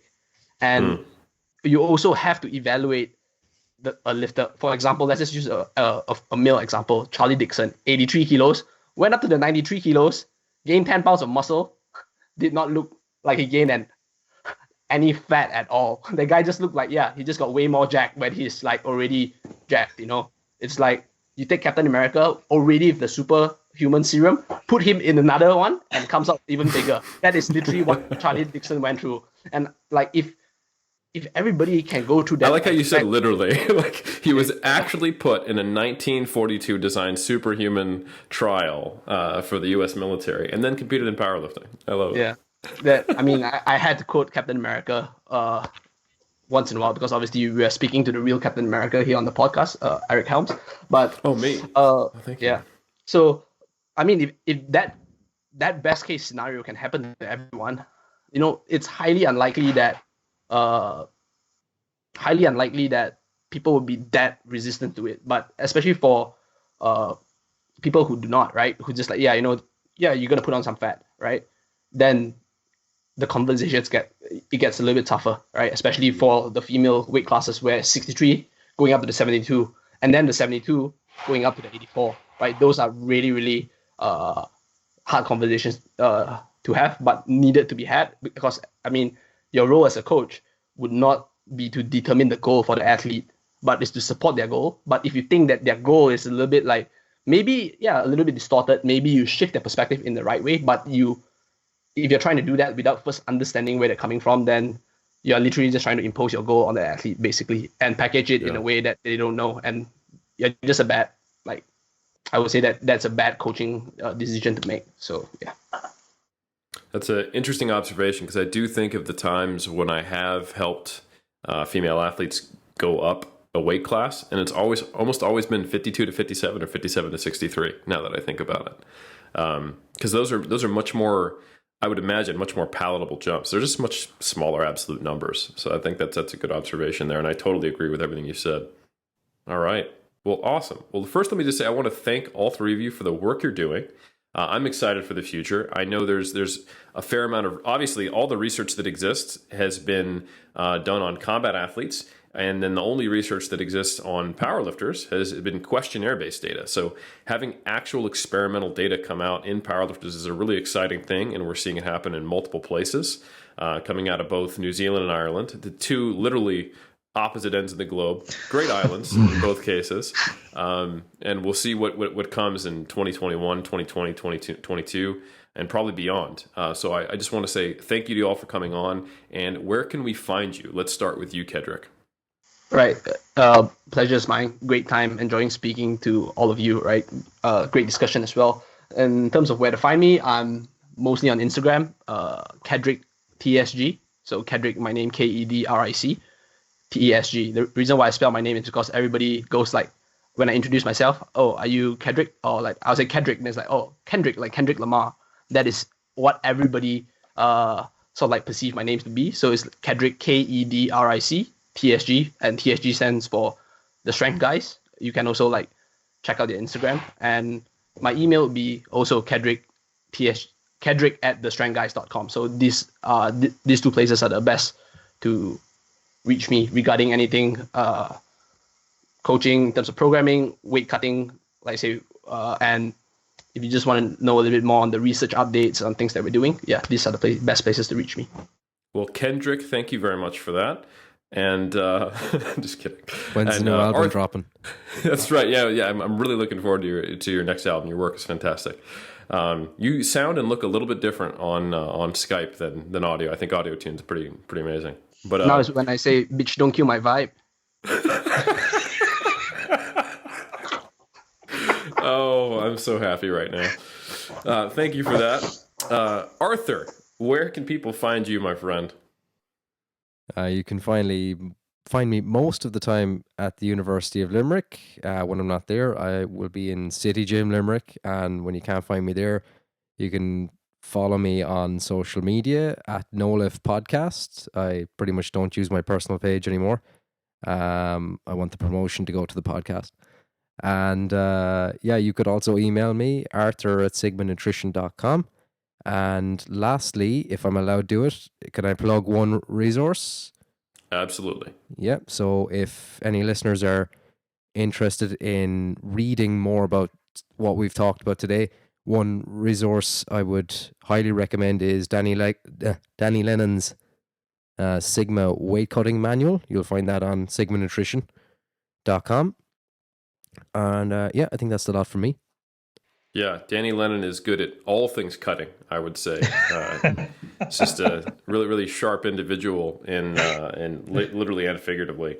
I think there's a lot of people who in dark alleys have found that out. So, David, where can people find you? Great. I'd also just like to firstly thank everyone for a great discussion, and thanks for inviting me on. I was in equal measure surprised and honored to be invited onto the podcast. So if you're looking for me, I suppose Synapse Performance is where you're going to find everything. I work with different organizations, but that all comes under the umbrella of Synapse Performance. So you'll find that if you put that into Google, and it's also my Instagram at Synapse Performance. And if you want to email me personally, david@synapseperformance.ie. Man, I'm just impressed these guys are dropping their personal emails on podcasts. That's either foolhardy or very generous or a little bit of both. So thank you all for coming on. And Omar, I'm going to pass the ball to you, my friend, to close this excellent episode out. Pass the Atlas Stone to me, because I just want to thank, and I will thank everyone on the cult. I'll thank the cult first when I surely win the 80 kilo class, largely because I will have at that point in time sabotaged every single one of my potential competitors. So I'll be literally in a class of my own, but I will remember what you, Jen, said when it comes to cutting water weight, and I will hope to, utilize it. Who knows? I might be with Eric, and Eric might know what he's talking about. I might be staying at his house, and we might be eating Skittles together. Now it sounds like by I think David's admission of one of the food choices. So it's a learning experience. Thankful for you gents being on here. I'll make sure we link your social media in the description. I do want to say that I found this conversation. I thought to myself when we were going to begin, we're going to talk like an hour and change. I wonder the questions. And then the more, it was a fine, kind of using Kedrick's analogy, it was kind of like an onion, except there are no tiers, that there's more and more layers and more considerations. And for, again, the casual listener, when you listen to this, you might think, wait, they're going really in depth here about things. And then you start doing these things. It's kind of like powerlifting or any lifting sport in general, where as a novice lifter, you think, why would you wear knee sleeves? Like, why would you wear a belt? Just lift it raw. Like all these thoughts. It's like the more you get into it, the more you realize, this is why they're doing it. So if you're not there yet, you will be if you stay on the journey. And I just want to say, if you enjoyed this episode of The Cult, you could go ahead and leave a rating and a review on YouTube. If you leave a comment, we'll do our best to respond, and we'll catch everyone on that next episode every single Monday for all of eternity. Peace.